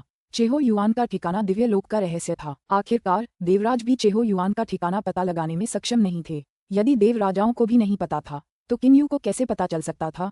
वरिष्ठ चेहो ने पूरे मन से कलाकृति शिल्प कौशल के शिखर का पीछा किया। कलाकृति शिल्प में सर्वोच्च उपलब्धि प्राप्त करने के लिए, परम दिव्य आध्यात्मिक निधि गढ़ने के लिए वरिष्ठ चेहो बहुत पहले ही मोहक देव मंदिर से चले गए हैं। जहाँ तक उनके ठिकाने का सवाल है, मुझे भी उनके बारे में नहीं पता, किन यू ने ईमानदारी से कहा। एक महान दिव्य आध्यात्मिक खजाने को तैयार करने के लिए वहां मौजूद सभी देवराजाओं ने एक दूसरे की ओर देखा। वे सभी गहरे सदमे में थे। अगर चेहो युआन सचमुच एक दिव्य आध्यात्मिक खजाना बनाने में कामयाब हो गया तो यह एक भयावह बात होगी। भाई चेहो का कलाकृति शिल्प की चरम सीमा तक पहुंचना निश्चित रूप से सम्माननीय और आदरणीय है। इसके लिए एक टोस्ट। असुर देवराज ने मुस्कुराते हुए शराब का प्याला पिया। फिर भी भोज का माहौल बहुत सौहार्दपूर्ण था। उनमें से किसी ने भी किन यू से उच्च स्तरीय ग्रैंडमिस्ट आध्यात्मिक खजाने बनाने में मदद मांगने जैसी कोई बात नहीं कही। हालांकि सभी देवराज शांत और संयमित रहते हुए किन यू के साथ अपने संबंधों को और प्रगाढ़ बना रहे थे। किन यू के प्रति उनका व्यवहार बेहद अच्छा था। किन यू भी सतह पर इन सब से निपट रहा था। हालांकि किन यू अपने दिल में बहुत अच्छी तरह से जानता था कि वे सभी देवराजा जो पहले घमंडी और अलग थलग थे, अब उसके साथ इतने शिष्टाचार से पेश आ रहे थे। इसका कारण ये था कि उसने एक प्रथम श्रेणी के ग्रैंडमिस्ट आध्यात्मिक खजाने को तैयार किया था। केवल शक्ति के माध्यम से ही सम्मान प्राप्त किया जा सकता है, किन यू ने अपने दिल में सोचा। भोज समाप्त होने के बाद सभी देवराजाओं को इस बार जो हुआ था उसकी सामान्य जानकारी हो गई, इसलिए वे सभी उत्साहपूर्वक किन यू से विदा लेते हुए एक एक करके चले गए। किन यू, सच कहूं तो मैं सचमुच चाहता हूं कि तुम अपने वर की खोज में असफल हो जाओ। जब परम पूर्व ऋषि सम्राट ने किन यू से विदा ली तो उन्होंने मुस्कुराते हुए उससे ये शब्द कहे।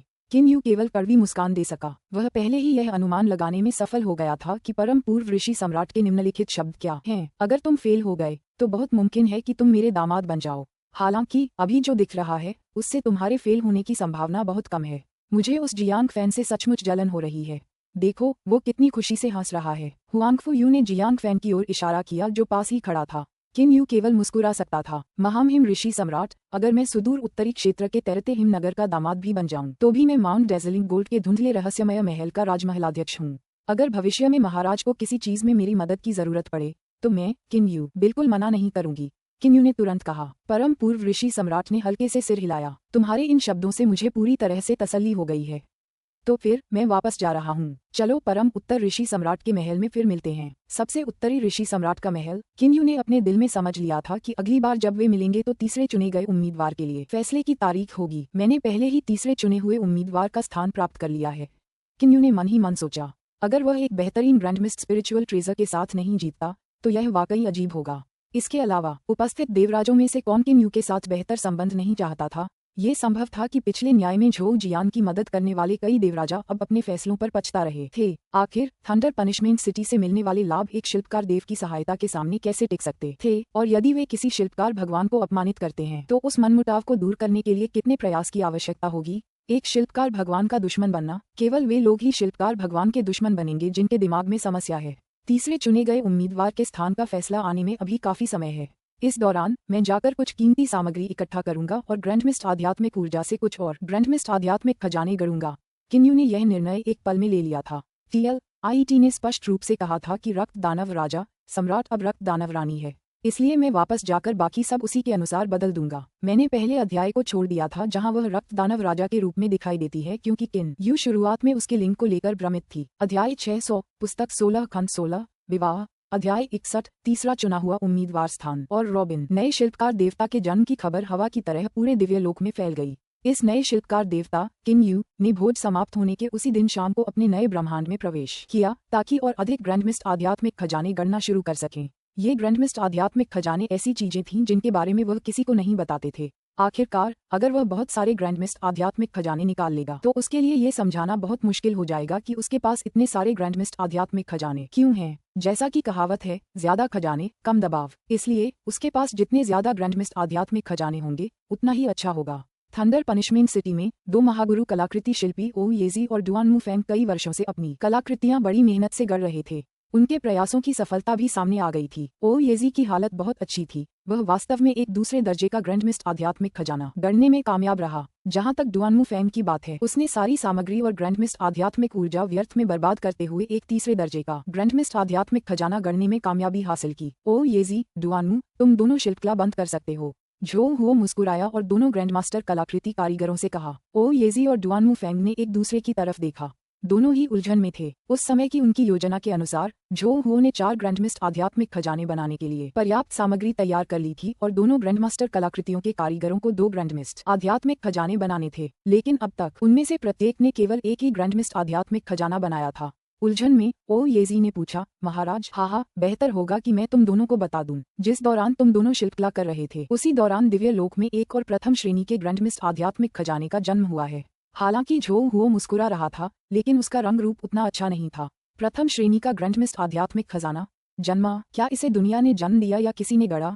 चौंककर ओ येजी ने पूछा। जब आप दोनों शिल्पकला में व्यस्त थे तो आप प्रथम श्रेणी के ग्रैंडमिस्ट आध्यात्मिक खजाने के जन्म से आकाश को ढकने वाले लाल बादलों के दृश्य को देखने में कामयाब नहीं हुए। झोउ हुओ ने मुस्कुराते हुए अपना सिर हिलाया और कहा, आसमान को ढकने वाले लाल बादल, ये केवल तब होता था जब कोई प्रथम श्रेणी का ग्रैंडमिस्ट आध्यात्मिक खजाना तैयार करता था। इसे किसने बनाया? क्या चेहो युआन वापस आ गया है? डुआनमू यू ने तुरंत पूछा। ओ येजी ने धीमी आवाज में कहा, क्या ये किन यू हो सकता है? झोंग हुओ ने सिर हिलाया और कहा, हाँ, यह वही किन यू है। उसने एक बेहतरीन ग्रैंडमिस्ट आध्यात्मिक खजाना गढ़ा है। दूल्हे की तलाश के लिए ये तीसरा चुना हुआ उम्मीदवार। अब मेरे बेटे को इससे कोई उम्मीद नहीं है। उस समय जब झोंग हुओ ने किन यू के प्रथम श्रेणी के ग्रैंडमिस्ट आध्यात्मिक खजाने को देखा, उसने पहले ही निर्णय ले लिया था कि वह अपने बेटे झोंग जियान को तीसरे चुने हुए उम्मीदवार के स्थान पर छोड़ देगा। किन यू से मिलने आने वाले लोगों की संख्या बहुत ज्यादा थी। हालांकि एक भी व्यक्ति यह पता नहीं लगा पाया कि वह कहाँ है। यहाँ तक कि अंकल लैन और लियर भी शामिल थे। ऐसा इसलिए था क्योंकि किन यू पूरे समय अपने नए ब्रह्मांड में कलाकृतियां गढ़ रहा था। उसकी अनुमति के बिना उसके नए ब्रह्मांड में कौन प्रवेश कर सकता था? समय बीतता गया। 1 साल, 2 साल। तीसरे चुने गए उम्मीदवार के फैसले की तारीख नजदीक आती गई। जियांग ली का मूड पहले से कहीं बेहतर था। किन यू के लिए एक बेहतरीन ग्रैंडमिस्ट आध्यात्मिक खजाना गढ़ना, इस दूल्हे की खोज का अंतिम विजेता अब लगभग तय हो चुका था। अंकल लैन, बड़े भाई किन यू इन कई सालों में बिल्कुल भी बाहर नहीं आए, है ना? जियांग ली को भी थोड़ी चिंता हुई। जियांग लैन मुस्कुराई और बोली, चिंता मत करो। किन यू पिछले साल एक बार बाहर आया था, बस वह जल्दी ही लौट गया, इसलिए तुम उसे देख नहीं पाए। पिछले साल? जियांग ली पूरी तरह से उलझन में था। पिछले साल जब वह बाहर आया था तो उसने मुझसे कुछ कलाकृतियां बनाने की सामग्री उधार लेने के लिए ऐसा किया था। चूंकि मेरी कलाकृतियां बनाने की क्षमता उतनी अच्छी नहीं है, इसलिए मैं उन सामग्रियों का इस्तेमाल वैसे भी नहीं कर पाऊंगा। इसलिए मैंने वो सारी सामग्री लिटिल यू को दे दी। जियांग लैन ने हल्की मुस्कान के साथ कहा। जहाँ तक कलाकृतियों के निर्माण की बात है, जियांग लैन केवल स्थानिक दिव्य कलाकृतियों में ही कुशल था। अन्य प्रकार की कलाकृतियों के लिए उसकी कलाकृति निर्माण क्षमता अपर्याप्त थी। कलाकृतियां बनाने की सामग्री उधार लें। जियांग ली ने भौहें चढ़ाईं और कहा, क्या बड़ा भाई किन यू अभी भी शिल्पकला कर रहा है? अगर वह एक उच्च गुणवत्ता वाली दिव्य कलाकृति बनाने में कामयाब भी हो जाए तो उसका क्या उपयोग होगा? उसे खुद को इतना क्यों थकाना पड़ रहा है? जियांग ली समझ नहीं पा रहा था। फिलहाल चाहे जियांग ली हो या जियांग लैन, दोनों में से किसी को भी नहीं पता था कि किन यू के नए ब्रह्मांड में अपार मात्रा में ग्रैंडमिस्ट आध्यात्मिक ऊर्जा समाहित है। किन यू के पास भी उन्हें बताने का समय नहीं था। किन यू की कनपटियों से पसीने की बूंदें लुढ़क आईं। किन यू ने ध्यान से अपने हाथ में पकड़े लंबे कोड़े को देखा और उसकी आंखों में संतुष्टि के भाव थे। आखिरकार यह हो गया। किन यू ने कहा, भले ही मेरे पास ग्रैंडमिस्ट आध्यात्मिक ऊर्जा की असीम मात्रा हो, फिर भी मुझे शिल्पकला के लिए पर्याप्त सामग्री की आवश्यकता होगी। कुल 80,000 साल। इन 80,000 सालों में किन यू ने हर कलाकृति निर्माण प्रक्रिया शुरू करने से पहले अपनी अवस्था को समायोजित करने में हमेशा अपेक्षाकृत लंबा समय लगाया ताकि वह सर्वोत्तम शिल्पकला प्राप्त कर सके। इन 80,000 वर्षों में किन यू ने कुल 73 ग्रैंडमिस्ट आध्यात्मिक खजाने तैयार किए। 73 ग्रैंडमिस्ट आध्यात्मिक खजानों में से 2 तीसरे दर्जे के ग्रैंडमिस्ट आध्यात्मिक खजाने, 72 दर्जे के ग्रैंडमिस्ट आध्यात्मिक खजाने और एक प्रथम दर्जे का ग्रैंडमिस्ट आध्यात्मिक खजाने थे। यह अफसोस की बात है कि मैंने अपनी अधिकांश कीमती सामग्री बैंगनी रहस्यमय हवेली पर खर्च कर दी। किन यू ने असहाय होकर आह भरी। उस समय बैंगनी रहस्यमय हवेली बनाने के लिए किन यू ने बहुत ज्यादा निवेश किया था। वे सभी बहुमूल्य सामग्रियां अंततः सजावटी उच्च गुणवत्ता वाली स्वर्गीय दिव्य कलाकृतियां बन गईं। जहाँ तक उच्च गुणवत्ता वाली स्वर्गीय दिव्य कलाकृतियां गढ़ने में सक्षम सामग्रियों का प्रश्न है, यदि उनमें ग्रैंडमिस्ट आध्यात्मिक ऊर्जा होती तो वे दोयम दर्जे की ग्रैंडमिस्ट आध्यात्मिक निधियां बन जाती। चेहो युआन ने जो बहुमूल्य सामग्रियां पीछे छोड़ी थीं, उनमें से बहुत कम बचीं। बाद में किन यू ने अंकल लैन से कुछ सामग्री उधार ली। हालांकि अप्रत्याशित रूप से अंकल लैन ने उसे इतनी कीमती सामग्री दे दी। केवल इसी वजह से किन यू एक साथ कुल 73 ग्रैंडमिस्ट आध्यात्मिक खजाने बनाने में कामयाब रहा। एक प्रथम श्रेणी के ग्रैंडमिस्ट आध्यात्मिक खजाने को गढ़ने के लिए सामग्री, ग्रैंडमिस्ट आध्यात्मिक ऊर्जा, शिल्प कौशल और व्यक्ति की अवस्था, इनमें से किसी भी आवश्यकता की कमी नहीं हो सकती। किन यू के पास आह भरने के अलावा कोई विकल्प नहीं था। जिन 73 ग्रैंडमिस्ट आध्यात्मिक खजानों को वे तैयार करने में सफल रहे, उनमें से केवल एक ही प्रथम श्रेणी का ग्रैंडमिस्ट आध्यात्मिक खजाना बन सका। प्रथम श्रेणी के ग्रैंडमिस्ट आध्यात्मिक खजाने को बनाने में इस्तेमाल की गई सामग्रियां बेहद कीमती थीं। इसके अलावा जिस समय किन यू ने इसे बनाया था, उस समय उसकी हालत बेहद अच्छी थी। यह इतनी अच्छी थी कि यह राजदंड बनाने के समय से भी बेहतर थी। किन यू ने अपना हाथ घुमाया और उसके हाथ में एक हरे रंग की जेड रंग की तलवार प्रकट हुई। इस तलवार की सतह पर धुंधली रोशनी घूम रही थी। साथ ही तलवार से निकलने वाली तेज आभा इतनी तेज थी कि आसपास का स्थान भी हिल रहा था।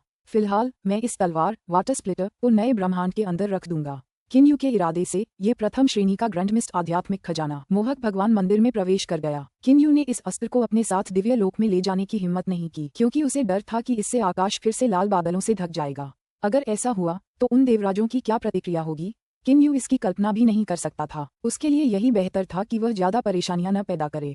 इसके अलावा उसने बाकी 72 ग्रैंडमिस्ट आध्यात्मिक खजानों को सार्वजनिक करने की भी योजना नहीं बनाई थी। फिलहाल उसने उन्हें जमा करने की योजना बनाई थी। सही समय मिलने पर उन्हें निकालने में उसे देर नहीं लगेगी। तीसरे चुने हुए उम्मीदवार के फैसले का समय जल्द ही आने वाला है।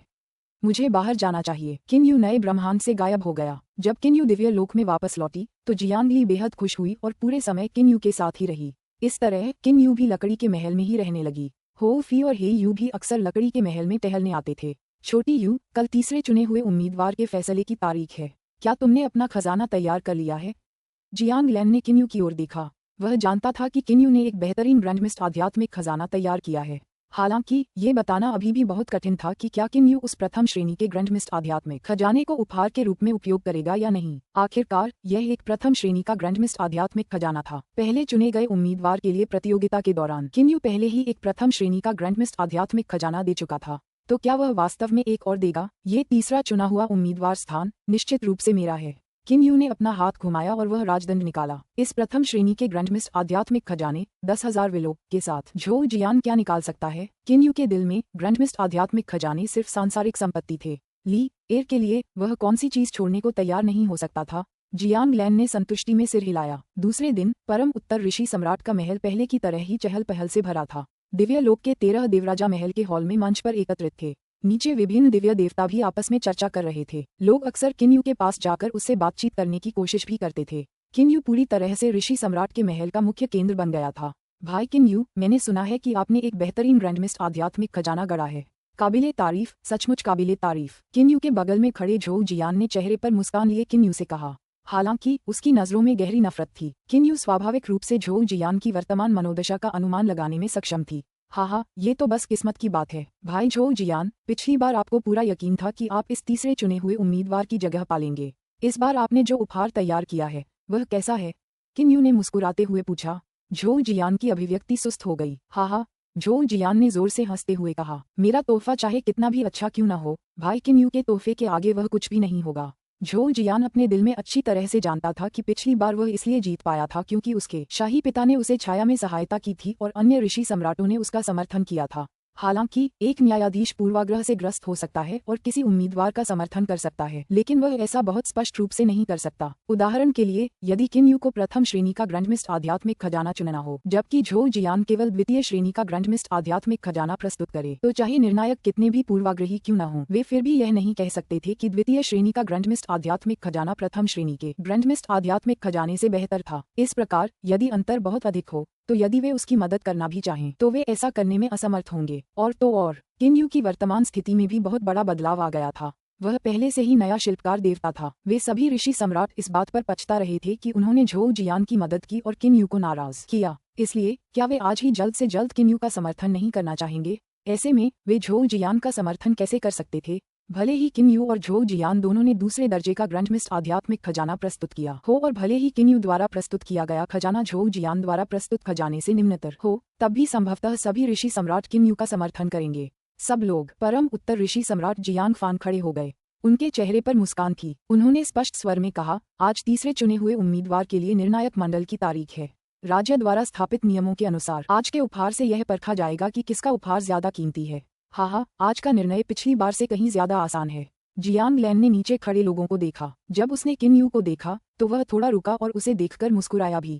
अब 17 उम्मीदवार अंतिम उम्मीदवार से शुरू करके अपने उपहार प्रकट कर सकते हैं। जियांग फैन ने सीधे घोषणा की। फौरन आखिरी उम्मीदवार भूमिगत शहर का एक राजकुमार खड़ा हुआ। वह महल के हॉल के बीचों बीच गया, थोड़ा झुककर बोला, देवराजो, इस बार की प्रतियोगिता के लिए मैं अपनी बाजी हार जाता हूँ। जब्त वहां उपस्थित सभी स्वर्गीय देवता शांत थे और एक दूसरे को देख रहे थे। बस ऊपर बैठे देवराज अभी भी हल्के से मुस्कुरा रहे थे। जियांग फैन ने भी हल्के से सिर हिलाया और कहा, योग्य भतीजे, तुम बैठ जाओ। आगे, हे भगवान, मैं भी यह राउंड हार रहा हूँ। एक के बाद एक 13 उम्मीदवारों ने अपनी किस्मत गंवा दी। कुछ स्वर्गीय देवताओं को समझ नहीं आया कि ऐसा क्यों हुआ, लेकिन वे सभी उम्मीदवार सच्चाई से अच्छी तरह वाकिफ थे। किसका उपहार अधिक मूल्यवान है, इसकी प्रतियोगिता। अगर वे दूसरे दर्जे के ग्रैंडमिस्ट आध्यात्मिक खजाने को भी नहीं निकाल सकते तो उनके लिए हार मान लेना ही बेहतर होगा। वे सभी जानते थे कि किन यू ने एक प्रथम श्रेणी के ग्रैंडमिस्ट आध्यात्मिक खजाने का निर्माण किया था और झो जियान ने 2 ग्रैंडमास्टर कलाकृतियों के कारीगरों से उसके लिए कलाकृतियां बनाने को कहा था। इससे सभी को पता चल गया कि झो जियान और किन यू इस प्रतियोगिता को जीतने के लिए कितने दृढ़ थे। अगला, जियांग फैन ने उदासीनता से कहा, एक व्यक्ति का हारना एक बात थी, लेकिन 13 लोगों का लगातार हारना जियांग फैन को भी थोड़ा परेशान कर गया था। इस समय झो जियान खड़ा हुआ और महल के हॉल के बीच में चला गया। देवराजाओं, झो जियान ने झुककर प्रणाम किया। फिर उसने स्पष्ट स्वर में कहा, चूंकि भाई किन यू ने एक प्रथम श्रेणी का ग्रैंडमिस्ट आध्यात्मिक खजाना गढ़ा है, इसलिए मुझे अपना उपहार निकालने में स्वाभाविक रूप से शर्म आ रही है। मैं भी कुछ खो रहा हूँ। पूरा महल अचानक शांत हो गया। कुछ ही देर बाद शांति की जगह शोरगुल ने ले ली। दूल्हे की तलाश में दो बड़े प्रतिद्वंदी थे, किन यू और झोउ जियान। ये बात सभी ने मन ही मन तय कर ली थी। अप्रत्याशित रूप से झोउ जियान ने अपनी हार स्वीकार कर ली। किन यू ने झोउ जियान की ओर देखा जो महल के हॉल के बीचों बीच खड़ा था। उसके मुंह के कोने पर हल्की सी मुस्कान आ गई। जमानत, या तुमने जमानत ले ली है। ऐसे में मैं किन यू ने अपना फैसला सुना दिया था। झोउ जियान अपनी सीट पर लौट आया।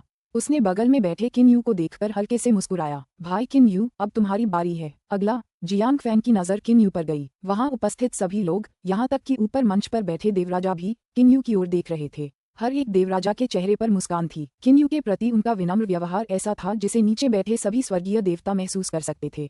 किन यू खड़ा हुआ और फिर महल के हॉल के बीचों बीच चला गया। जियांग फान ने चमकती निगाहों से किन यू की ओर देखा। उसके दिल में सबसे ज्यादा उम्मीद यही थी कि किन यू उस बेहतरीन ग्रैंडमिस्ट आध्यात्मिक खजाने को बाहर निकाल ले। देवराजो, मेरा उपहार है।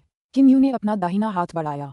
उसके हाथ में एक लंबा चाबुक दिखाई दिया। ये लंबा चाबुक दूसरे दर्जे के ग्रैंडमिस्ट आध्यात्मिक खजानों में सबसे उत्तम गुणवत्ता वाला हथियार है। जियांग फैन की मुस्कान थोड़ी फीकी पड़ गई थी। ऊपर बैठे देवराज भी चौंक गए। झोउ जियान जो कोने में अपनी सीट पर बैठा था, वह भी चौंक गया था। यह कोई प्रथम श्रेणी का ग्रैंडमिस्ट आध्यात्मिक खजाना नहीं था। ये तो बस दूसरे दर्जे के ग्रैंडमिस्ट आध्यात्मिक खजानों में से एक उच्च गुणवत्ता वाला हथियार था। जियांग फैन बहुत देर तक चौंका, फिर कुछ कह पाया। उसके चेहरे पर तुरंत मुस्कान आ गई। ये लंबा चाबुक दूसरे दर्जे के ग्रैंडमिस्ट आध्यात्मिक खजानों में सबसे बेहतरीन हथियार है। जियांग फैन ने संतुष्टि के भाव प्रकट किए। किन यू हल्के से मुस्कुराया और फिर अपनी सीट पर वापस आ गया। ठीक जब झोउ जियान ने घोषणा की कि वह हार मान रहा है, किन यू ने पहले ही निर्णय ले लिया था कि उसे अपने प्रथम श्रेणी के ग्रैंडमिस्ट आध्यात्मिक खजाने को बाहर निकालने की आवश्यकता नहीं है और वह केवल इस उच्च गुणवत्ता वाले द्वितीय श्रेणी के ग्रैंडमिस्ट आध्यात्मिक खजाने के साथ तीसरे चुने हुए उम्मीदवार के स्थान को जीतने में सक्षम होगा। आखिरकार जब बाकी सभी लोग हार मान चुके थे तो क्या बचे हुए क्वियिन होउ और शेन टूफांग किसी प्रथम श्रेणी के ग्रैंडमिस्ट आध्यात्मिक खजाने को निकाल पाएंगे? ये भी अनिश्चित था कि क्या वे किसी दूसरे दर्जे के ग्रैंडमिस्ट आध्यात्मिक खजाने को निकाल पाएंगे। अगर वे किसी एक को निकाल भी लेते तो भी नए शिल्पकार देवता किन यू का समर्थन करने वाले और भी देवराजों के होने की संभावना थी। अध्याय 601, पुस्तक 16 खंड 16, विवाह। अध्याय 62, सगाई का उपहार और रॉबिन। अगला। जियांग लैन की स्पष्ट आवाज महल के हॉल में गूंज उठी। शेन टूफान तुरंत उठ खड़ा हुआ और महल के हॉल के बीचों बीच चला गया। हे भगवान, प्रतियोगिता के इस दौर के लिए मैं हार मानता हूँ। शेन टूफैन ने भी हार मान ली। जब शेन टूफैन अपनी सीट पर लौटा तो उसने किन यू को आंख मारी और मुस्कुराया। किन यू को भी लगा कि शेन टूफैन बेहद खुश था। आखिरकार शेन टूफैन खुद इस बार खोज में शामिल होने को तैयार नहीं था। उसे तो बस उसके शाही पिता ने मजबूर किया था। कुछ ही देर बाद क्वियिन होउ की बारी आई। देवराजो, भाई किन यू ने अपना उपहार पहले ही निकाल लिया है। मुझे पता है कि मेरा उपहार घटिया है। बेहतर होगा कि मैं इसे न निकालूं और खुद को शर्मिंदा न करूं। मैं भी कुछ खो दूंगा, क्वियिन होउ ने कहा। क्वियिन होउ की हैसियत बस तैरते हुए हिमनगर के एक महल स्वामी की थी। असल में उसके पास सिर्फ एक ही दूसरे दर्जे का ग्रैंडमिस्ट आध्यात्मिक खजाना था और वह भी जियांग फान ने उसे दिया था। क्वियिन होउ एक अनमोल उपहार कैसे ले सकता था? आप अपनी सीट पर वापस जा सकते हैं, जियांग फैन ने मुस्कुराते हुए कहा। चूंकि क्वियिन होउ जियांग फैन की पुरानी अधीनस्थ थी, इसलिए जियांग फैन स्वाभाविक रूप से उसकी दौलत के बारे में अच्छी तरह जानता था। 17 उम्मीदवारों की बारी आ चुकी है। उनके उपहारों के इस प्रदर्शन ने बहुत से लोगों को चकित कर दिया था। 17 उम्मीदवारों में से 16 ने अपनी बारी गंवा दी है। केवल किन यू ने स्वयं अपनी प्रतिभा प्रदर्शित की। परिणाम अत्यंत स्पष्ट था। भाई किन यू, बधाई हो। जब क्वियिन होउ अपनी सीट पर वापस चला गया तो उसने किन यू से ये कहा जब वह उसके पास से गुजरा। किन यू हल्के से मुस्कुराया। जियांग फान खड़ा हुआ। उसने वहां मौजूद सभी लोगों को गौर से देखा और फिर कहा, सब लोग, ऐसा नहीं लगता कि हमें जजमेंट नहीं करना है। 17 उम्मीदवारों में से 16 ने चुनाव हार मान लिया है। अगर हम फैसला करना भी चाहें तो नहीं कर पाएंगे। हाँ, माउंट ब्लेजिंग फ्लेम के परम पश्चिम ऋषि सम्राट ने हंसते हुए कहा। जियांग फैन ने सिर हिलाया और कहा, सब लोग, फिर मैं परिणाम घोषित करूंगा। सभी देवराजाओं ने सिर हिलाया। फिर जियांग फान नीचे बैठे लोगों की ओर मुड़ा। उसने स्पष्ट स्वर में घोषणा की, इस बार खोज में तीसरा चुना गया उम्मीदवार किन यू होगा। धन्यवाद महाराज ऋषि सम्राट। किन यू खड़ा हो गया। उसी समय उसके हाथ में पकड़ा हुआ लंबा चाबुक मंच के ऊपर खड़े जियांग फैन की ओर झपटा।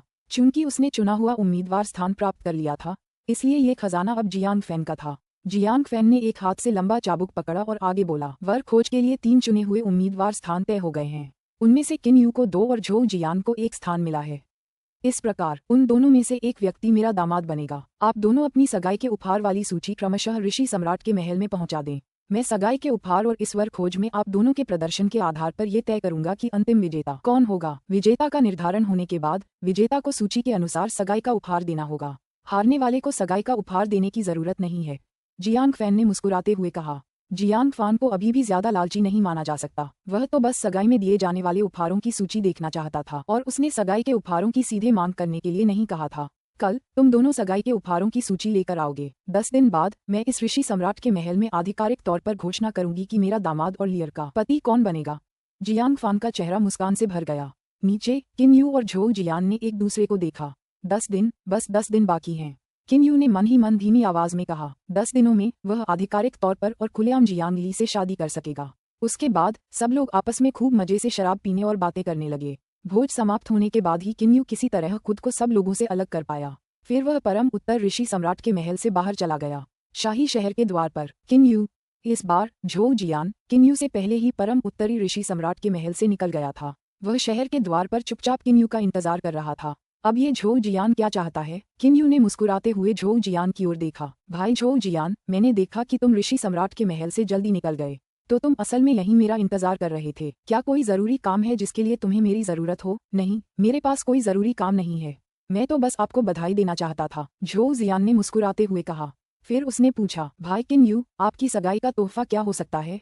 अपने आप को जानो, अपने शत्रु को जानो, केवल इसी से हर लड़ाई जीती जा सकती है। क्या झोउ जियान सचमुच दौड़कर उसके पास ये सवाल पूछने आया था?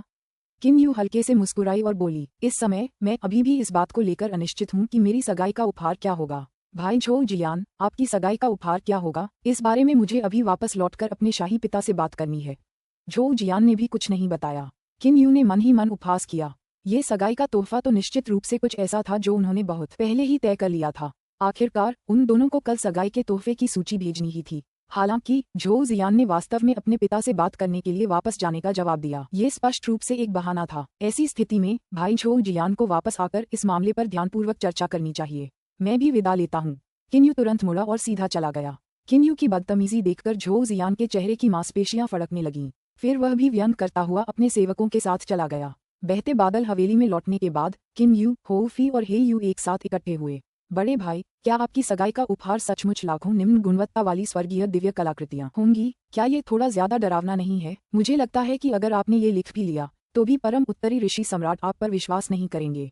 हो फी ने बुदबुदाया। हे यू ने भी सिर हिलाया और कहा, बंदर ने जो कहा वह सही था।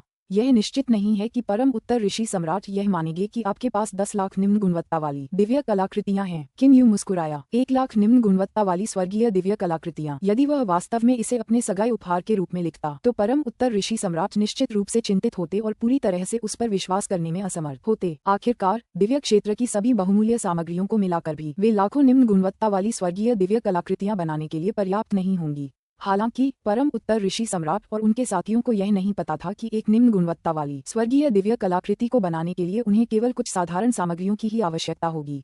सगाई के उपहार के रूप में 10 लाख निम्न गुणवत्ता वाली दिव्य कलाकृतियां प्राप्त करना मेरा पूर्व निर्णय था। अब मैंने अपना निर्णय बदल दिया है, किम यू ने बनावटी रहस्य के साथ कहा। हो फी और हे यू दोनों ने किम यू की ओर देखा। मैंने ये तीसरा चुना हुआ उम्मीदवार स्थान अपेक्षाकृत आसानी से प्राप्त कर लिया। मैंने प्रथम श्रेणी के ग्रैंडमिस्ट आध्यात्मिक खजाने 10,000 विलो का राजदंड का भी उपयोग नहीं किया है। इसलिए मैंने तय किया है कि सगाई का उपहार यह राजदंड 10,000 विलो होगा। किम यू ने मुस्कुराते हुए कहा। किम यू एक ऐसा व्यक्ति था जो काम करते समय पूर्णता की तलाश करता था। सगाई के उपहार के रूप में प्रथम श्रेणी के ग्रैंडमिस्ट आध्यात्मिक खजाने का उपयोग करते हुए ये संभावना थी कि भले ही दूल्हे की खोज के दौरान किम यू का प्रदर्शन झोउ जियान के समान ही रहा हो, फिर भी वह अंतिम विजय प्राप्त करने में सक्षम होगा। अब तो और भी कम, क्योंकि वर खोज प्रक्रिया में उसे 2 चुने हुए उम्मीदवार मिल गए थे। दूसरी ओर झोउ जियान को सिर्फ एक ही मिला था और अब उसकी सगाई का उपहार सर्वोच्च श्रेणी का ग्रैंडमिस्ट आध्यात्मिक खजाना होने वाला था। क्या उसके न जीतने का कोई कारण भी था? दूसरे दिन किम यू अकेले ही ऋषि सम्राट के महल में पहुंचा। हालांकि जैसे ही वह ऋषि सम्राट के महल के प्रवेश द्वार पर पहुंचा, उसे पहरेदारों ने रोक दिया। वह दिव्य देवता रक्षक किम यू को जानता था। उसने तुरंत किम यू से आदरपूर्वक कहा, प्रभु किम यू, महामहिम ऋषि सम्राट ने आदेश दिया है कि आप और प्रभु झोउ जियान केवल सगाई के उपहारों की सूची मुझे सौंप दें। मैं इसे महामहिम ऋषि सम्राट को सौंप दूंगा। महामहिम ऋषि सम्राट ने कहा था कि आज से लेकर परिणाम की घोषणा के दिन तक वह अपनी निष्पक्षता दिखाने के लिए आपसे या झोउ जियान से नहीं मिलेंगे। किम यू को अचानक समझ आ गया। हालांकि किम यू को ये हास्यास्पद लगा। क्या खुद को और झोउ जियान को देखने से सब कुछ निष्पक्ष नहीं हो जाता? किम यू ने अपना हाथ घुमाया और एक सुनहरा स्क्रॉल निकाला। उसने वह सुनहरा स्क्रॉल पहरेदार को सौंप दिया। उस दिव्य देवता पहरेदार ने किम यू को प्रणाम किया। प्रभु किम यू, मैं अभी जाकर इसे महामहिम ऋषि सम्राट को सौंप दूंगा। किम यू ने हल्के से सिर हिलाया।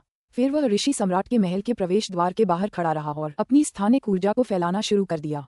इसने पूरे ऋषि सम्राट के महल को ढक लिया। इसका उपयोग करते हुए उसने उस दिव्य देवता रक्षक पर बारीकी से नजर रखनी शुरू कर दी। किन यू जानता था कि यह ऋषि सम्राट का महल था और यहाँ के पहरेदार निश्चित रूप से जानबूझकर सगाई के उपहारों की सूची नहीं छिपाएंगे, लेकिन ये सुनिश्चित करने के लिए कि कोई अप्रत्याशित घटना न घटे। वह केवल व्यक्तिगत रूप से यह निगरानी करने के बाद ही राहत महसूस कर पाएगा कि सगाई के उपहारों की सूची परम उत्तरी ऋषि सम्राट को प्राप्त हो गई है। अपनी स्थानिक ऊर्जा से निगरानी करते हुए किन यू ये देखने में कामयाब रहा कि परम उत्तरी ऋषि सम्राट को सगाई के उपहारों की सूची मिल गई है और उसने उसे देखने के लिए खुद उसे खोला भी। किन यू परम उत्तरी ऋषि सम्राट के चेहरे पर उभरे उत्साह को ध्यान से देख पाया। किन यू की सगाई के उपहार सूची में जो लिखा था वह वास्तव में प्रथम श्रेणी का ग्रैंडमिस्ट आध्यात्मिक खजाना 10,000 विलो राजदंड था। ओह भाई, किन यू भी यहाँ है। झो जियान की आवाज किन यू के कानों में पड़ी। किन यू ने मुड़कर देखा। झो जियान मुस्कुराते हुए आगे बढ़ रहा था। इस समय स्वर्गीय देवता का रक्षक प्रवेश द्वार पर लौट आया था। झो जियान को देखते ही उसने तुरंत कहा, प्रभु झो जियान, महामहिम ऋषि सम्राट ने आदेश दिया है। इस स्वर्गीय देवता के रक्षक ने झो जियान को बताया कि उसने किन यू से क्या कहा था। झो जियान ने भौहें चढ़ाईं। उसने स्वर्गीय देवता के रक्षक पर एक नजर डाली। उसी समय उसने किन यू की ओर भी देखा। किन यू ने हल्के से मुस्कुराते हुए कहा, झो जियान, ये ऋषि सम्राट का महल है। क्या तुम्हें डर है कि स्वर्गीय देवता के रक्षक तुम्हें धोखा देने की हिम्मत करेंगे। झो जियान ने स्वर्गीय देवता रक्षक की ओर देखा और ठंडे स्वर में झुककर अपना सुनहरा स्क्रॉल स्वर्गीय देवता रक्षक को सौंप दिया। भाई झो जियान को सगाई के उपहारों की इस सूची की बहुत परवाह थी। क्या ऐसा हो सकता है कि आपको अब भी जीत की उम्मीद है। किन यू ने तिरस्कारपूर्वक कहा। झो जियान ने उसके तिरस्कार भरे लहजे को स्वाभाविक रूप से भांप लिया। हालांकि किन यू भ्रमित हो गया। अगर झो जियान को जीतने की जरा भी उम्मीद नहीं होती तो शायद उसे सगाई के तोहफे की सूची की परवाह ही नहीं होती। हालांकि अब लग रहा है कि ये सगाई का तोहफा बेहद असाधारण लग रहा था। क्या ऐसा हो सकता है कि प्रथम श्रेणी के ग्रैंडमिस्ट आध्यात्मिक खजाने से भी अधिक कीमती कुछ हो। भले ही झो जियान का सगाई का उपहार एक प्रथम श्रेणी का ग्रैंडमिस्ट आध्यात्मिक खजाना ही क्यों न हो, किन यू, जिसने 2 चुने हुए उम्मीदवार स्थान प्राप्त कर लिए हैं, वही जीतेगा। इसलिए किन यू इस तरह के तिरस्कारपूर्ण लहजे का इस्तेमाल झो जियान को उकसाने के लिए ही कर सकता था और देख सकता था कि वह किस तरह की प्रतिक्रिया देगा। मुझे जीत की कोई उम्मीद नहीं है। झो जियान ने किन यू पर एक नजर डाली। उसे किन यू के मजाक की जरा भी परवाह नहीं थी। भाई किन यू, आपको 10 दिन में नतीजा पता चल जाएगा। ये शब्द कहने के बाद झो जियान सीधे मुड़ा और ऋषि सम्राट के महल से बाहर चला गया। किन यू ने झो जियान की पीठ की ओर देखा। उसने भौहें चढ़ाईं। आखिर यह झो जियान किस पर भरोसा कर रहा था। क्या ये कोई दिखावा हो सकता है। किन यू ने तुरंत इसके बारे में सोचना बंद कर दिया। किन यू को विश्वास नहीं था कि झो जियान इस स्थिति तक पहुंचने के बाद भी जीत पाएगा। किन यू और झो जियान दोनों ने अपनी सगाई के उपहारों की सूची सौंप दी। बचे हुए समय में दोनों पक्ष धैर्यपूर्वक प्रतीक्षा कर रहे थे। परम ऋषि सम्राट ने तो यहाँ तक घोषणा कर दी थी कि इस अवधि में ऋषि सम्राट का महल किसी का भी स्वागत नहीं करेगा। थंडर पनिशमेंट सिटी के अंदर शाही पिता, क्या वह परम उत्तरी ऋषि सम्राट सचमुच मुझे सिर्फ उस सगाई के उपहारों की सूची के कारण अपना दामाद चुन लेगा। झो जियान खुद भी अविश्वास में था। किन यू का वह सगाई का उपहार शायद वह प्रथम श्रेणी का ग्रैंडमिस्ट आध्यात्मिक खजाना हो सकता है। झो हो चुप रहा। जियान, चिंता मत करो। अगर किन यू का सगाई का तोहफा वाकई वो बेहतरीन ग्रैंडमिस्ट आध्यात्मिक खजाना है तो मुझे भी तुम्हारी जीत की लगभग 30% ही निश्चितता है। झो हु भौहें चढ़ा रहा था। लेकिन ये तो हमारी आखिरी तरकीब है। आखिरकार तुम तीनों में से सिर्फ एक ही उम्मीदवार को चुन पाई हो। हम तो बस एक दांव ही लगा सकते हैं। झो जियान ने सिर हिलाया। कुछ ही दिनों में परम उत्तर ऋषि सम्राट का महल परिणाम की घोषणा कर देगा। अंतिम विजेता कौन होगा इस बारे में अभी कोई निश्चितता नहीं है। एक दिन 1 साल की तरह बीतता है। किन यू को इस समय कुछ ऐसा ही महसूस हो रहा था। हर पल हर मिनट समय बीतता जा रहा था। किन यू के दिल में हमेशा चिंता बनी रहती थी। झो जियान के चेहरे पर जो भाव थे जब उसने अपनी सगाई के उपहारों की सूची सौंपी थी, उसके शब्द, उन सबने किन यू को तरह तरह की कल्पनाएं करने पर मजबूर कर दिया था। क्या ये हो सकता है कि इस झो जियान के पास वास्तव में अभी भी एक शक्तिशाली तरीका है। किन यू अपने दिल में अनुमान लगा रहा था। नहीं, ऐसा नहीं हो सकता। चाहे कुछ भी हो, इस बार मुझे जरूर जीतना है। किन यू तुरंत खड़ा हो गया। साथ ही उसने अपनी स्थानिक ऊर्जा भी फैला दी। किन यू की स्थानिक ऊर्जा कई 100 मीटर की परिधि को कवर करने में सक्षम थी। हालांकि तैरता हुआ बादल भवन और लकड़ी का भवन एक दूसरे से अपेक्षाकृत दूर थे, फिर भी वह उनकी निगरानी की सीमा में था। कोई गॉड की निगरानी नहीं कर रहा था। किन यू की स्थानिक ऊर्जा जिस सीमा में थी उसमें वह गॉड किंग्स की हर गतिविधि पर नजर रख पा रहा था। किन यू सीधे टेलीपोर्ट होकर वुड मैंशन में पहुंच गया। अंकल लैन, तालाब के किनारे बैठी जियांग लैन ने मुड़कर देखा। तभी किन यू आंगन के द्वार से अंदर आया। अंकल लैन, किन यू का चेहरा थोड़ा लाल हो गया था। वह चिंता से लाल हो गया था। क्या हुआ। जियांग लैन तुलनात्मक रूप से शांत थी। कुछ ही देर बाद वह मुस्कुराया और बोला, ओह बिल्कुल सही। लगता है मुझे तुम्हें वुड मैंशन के प्रवेश द्वार पर आते हुए पता ही नहीं चला। आज तुम अचानक यहाँ कैसे आ गई। इस समय किन यू इस बारे में बात करने के मूड में नहीं थी। अंकल लैन, चलो इस बारे में बात नहीं करते। पिछले 2-3 दिनों से मेरा दिल लगातार बेचैन है। जब मुझे झोउ जियान के चेहरे का भाव याद आता है जब उसने सगाई के उपहारों की सूची सौंपी थी, तो मुझे लगता है कि झोउ जियान के पास शायद कोई तुरुप का पत्ता है। मैं अंकल लैन को परेशान करना चाहता हूँ कि वे मेरी मदद करें और परम उत्तरी ऋषि सम्राट के यहाँ की जांच करें। अगर परम उत्तरी ऋषि सम्राट सचमुच झोउ जियान के पक्ष में हैं, तो क्या आप मेरी तरफ से बोल सकते हैं? आप उन्हें बता सकते हैं कि उनकी जो भी शर्तें होंगी, मैं उन्हें पूरा करने की पूरी कोशिश करूंगा। इस बिंदु पर पहुंचकर किन यू अव्यवस्था में फंस गया था। शांत हो जाओ, शांत हो जाओ, जियांग लैन ने मुस्कुराते हुए किन यू से कहा। तुम्हारी मौजूदा बढ़त बिल्कुल साफ है, तुम्हें इसके बारे में ज्यादा चिंता करने की जरूरत नहीं है। किन यू केवल मुस्कुराने की कोशिश कर सकता था। कितने साल हो गए थे? उसने ये सब सिर्फ इसलिए किया था ताकि वो लियर के साथ रह सके, और दूल्हे की तलाश में उसने सभी चुने हुए उम्मीदवारों के लिए अपनी पूरी कोशिश की थी। अगर आखिर में वो हार भी गया तो क्या होगा? क्या उसे मजबूरन एक कोने में धकेल दिया जाएगा? किन यू के हाव भाव देखकर जियांग लैन ने तुरंत कहा, ठीक है, मैं खुद परम उत्तरी ऋषि सम्राट के महल में जाकर अपने बड़े भाई से इस बारे में बात करूंगी। क्या ये ठीक है? तभी किन यू थोड़ा शांत हुआ। शुक्रिया अंकल लैन, मैंने आपको फिर से परेशान कर दिया। किन यू को भी शर्मिंदगी महसूस हुई। बस अगर किन यू को इस मामले के बारे में स्पष्ट नहीं किया जाता तो उसका दिल हमेशा अनसुलझा, बेचैन और बेहद असहज बना रहता। जियांग लैन मुस्कुराई। मैं अभी चलती हूँ। जियांग लैन वुड मैंशन से गायब हो गई। मुझे उम्मीद है कि सब कुछ बिना किसी बाधा के हो जाएगा। किन यू मन ही मन परिणाम की प्रतीक्षा करने लगा। अध्याय 602, पुस्तक 16 खंड 16, विवाह। अध्याय 63, जीवन के आत्मा के आंसू और रॉबिन। ऋषि सम्राट का महल। जियांग फैन के अध्ययन कक्ष के अंदर। अध्ययन कक्ष का दरवाजा कसकर बंद था, खिड़कियां भी कसकर बंद थीं। पूरा अध्ययन कक्ष धुंधला और धुंधला था। जियांग फान बिना हिले डुले अकेले मेज के सामने बैठा था। वूश! जियांग लैन मेज के सामने खाली जगह में प्रकट हुई। जियांग फैन ने अपना सिर उठाया और जियांग लैन पर एक नजर डाली। जियांग फैन की आंखें हल्की लाल थीं। ऐसा लग रहा था कि उसका आभामंडल कुछ भारी सा था। जियांग लैन खुद को भौहें चढ़ाने से नहीं रोक पाए। बड़े भाई, आप क्या सोच रहे हैं? आप ऐसा व्यवहार क्यों कर रहे हैं? जियांग लैन को भी यह एहसास हो गया कि जियांग फैन के साथ कुछ गड़बड़ है। जियांग फैन जो पहले आत्मविश्वास से भरा और सहज रहता था, वह ऐसा क्यों बन गया? इसके अलावा जियांग फैन को जो सगाई के तोहफे मिले उन पर उसे गर्व होना चाहिए था। दूसरे भाई, तो आप आ गए, जियांग फैन ने उत्साहहीनता से कहा। जियांग लैन ने भौहें चढ़ाईं और कहा, बड़े भाई, किन यू की सगाई का उपहार तो वह प्रथम श्रेणी का ग्रैंडमिस्ट आध्यात्मिक खजाना होना चाहिए, है ना? उसने पहले ही 2 चुने हुए उम्मीदवार स्थान प्राप्त कर लिए हैं और उसकी सगाई का उपहार भी एक प्रथम श्रेणी का ग्रैंडमिस्ट आध्यात्मिक खजाना है। उसे जीत हासिल करने में किसी भी संदेह की आवश्यकता नहीं होनी चाहिए। तो फिर आप किस बात पर इतने परेशान हैं? किसी शक की जरूरत नहीं, जियांग फान ने व्यंग्य किया। दूसरे भाई, तुम्हारा सोचने का तरीका बहुत सरल है। ओह, क्या आप कह रहे हैं कि झोउ जियान का सगाई का उपहार प्रथम श्रेणी के ग्रैंडमिस्ट आध्यात्मिक खजाने से भी अधिक कीमती था? जियांग लैन ने संदेह से पूछा। जियांग फैन चुप हो गया। जियांग लैन और जियांग फैन सगे भाई थे। वे दोनों दिव्य लोक के जन्म के समय से ही भाई थे। वे एक दूसरे को बहुत अच्छी तरह जानते थे। जियांग लैन ने भौहें चढ़ाकर पूछा, बड़े भाई, झोउ जियान ने सगाई का जो उपहार लिखा था वह असल में क्या है? जियांग फैन चुप रहा। बड़े भाई, जियांग लैन थोड़ा गुस्सा हो गया था। अब और मत पूछो। जियांग फैन ने अपनी पलकें झपकाईं और ठंडे स्वर में चिल्लाया। जियांग लैन की भौहें तन गईं। हालांकि उसने गहरी सांस ली और अपने गुस्से पर काबू पाया। बड़े भाई, आपको पता होना चाहिए कि किन यू नया शिल्पकार देवता है। अगर आप उसे जीतने देंगे तो न केवल आपको एक प्रथम श्रेणी का ग्रैंडमिस्ट आध्यात्मिक खजाना मिलेगा, बल्कि आपको एक नया शिल्पकार देवता भी अपने दामाद के रूप में मिलेगा। ये स्पष्ट है कि भविष्य में हमारे सुदूर उत्तरी क्षेत्र के तैरते हुए हिमनगर का दर्जा 8 महान पवित्र भूमियों में सर्वोच्च हो जाएगा। तो आप अभी क्यों हिचकिचा रहे हैं? मुझे परेशान मत करो, मुझे खुद इस पर विचार करने दो। जियांग फैन की गहरी और धीमी आवाज अध्ययन कक्ष में गूंजी। जियांग लैन को गुस्सा आ गया। अगर जियांग फैन उसे वजह बता देता तो उसे अच्छा लगता, लेकिन इस वक्त जियांग फैन उसे वजह बताने से इनकार कर रहा था।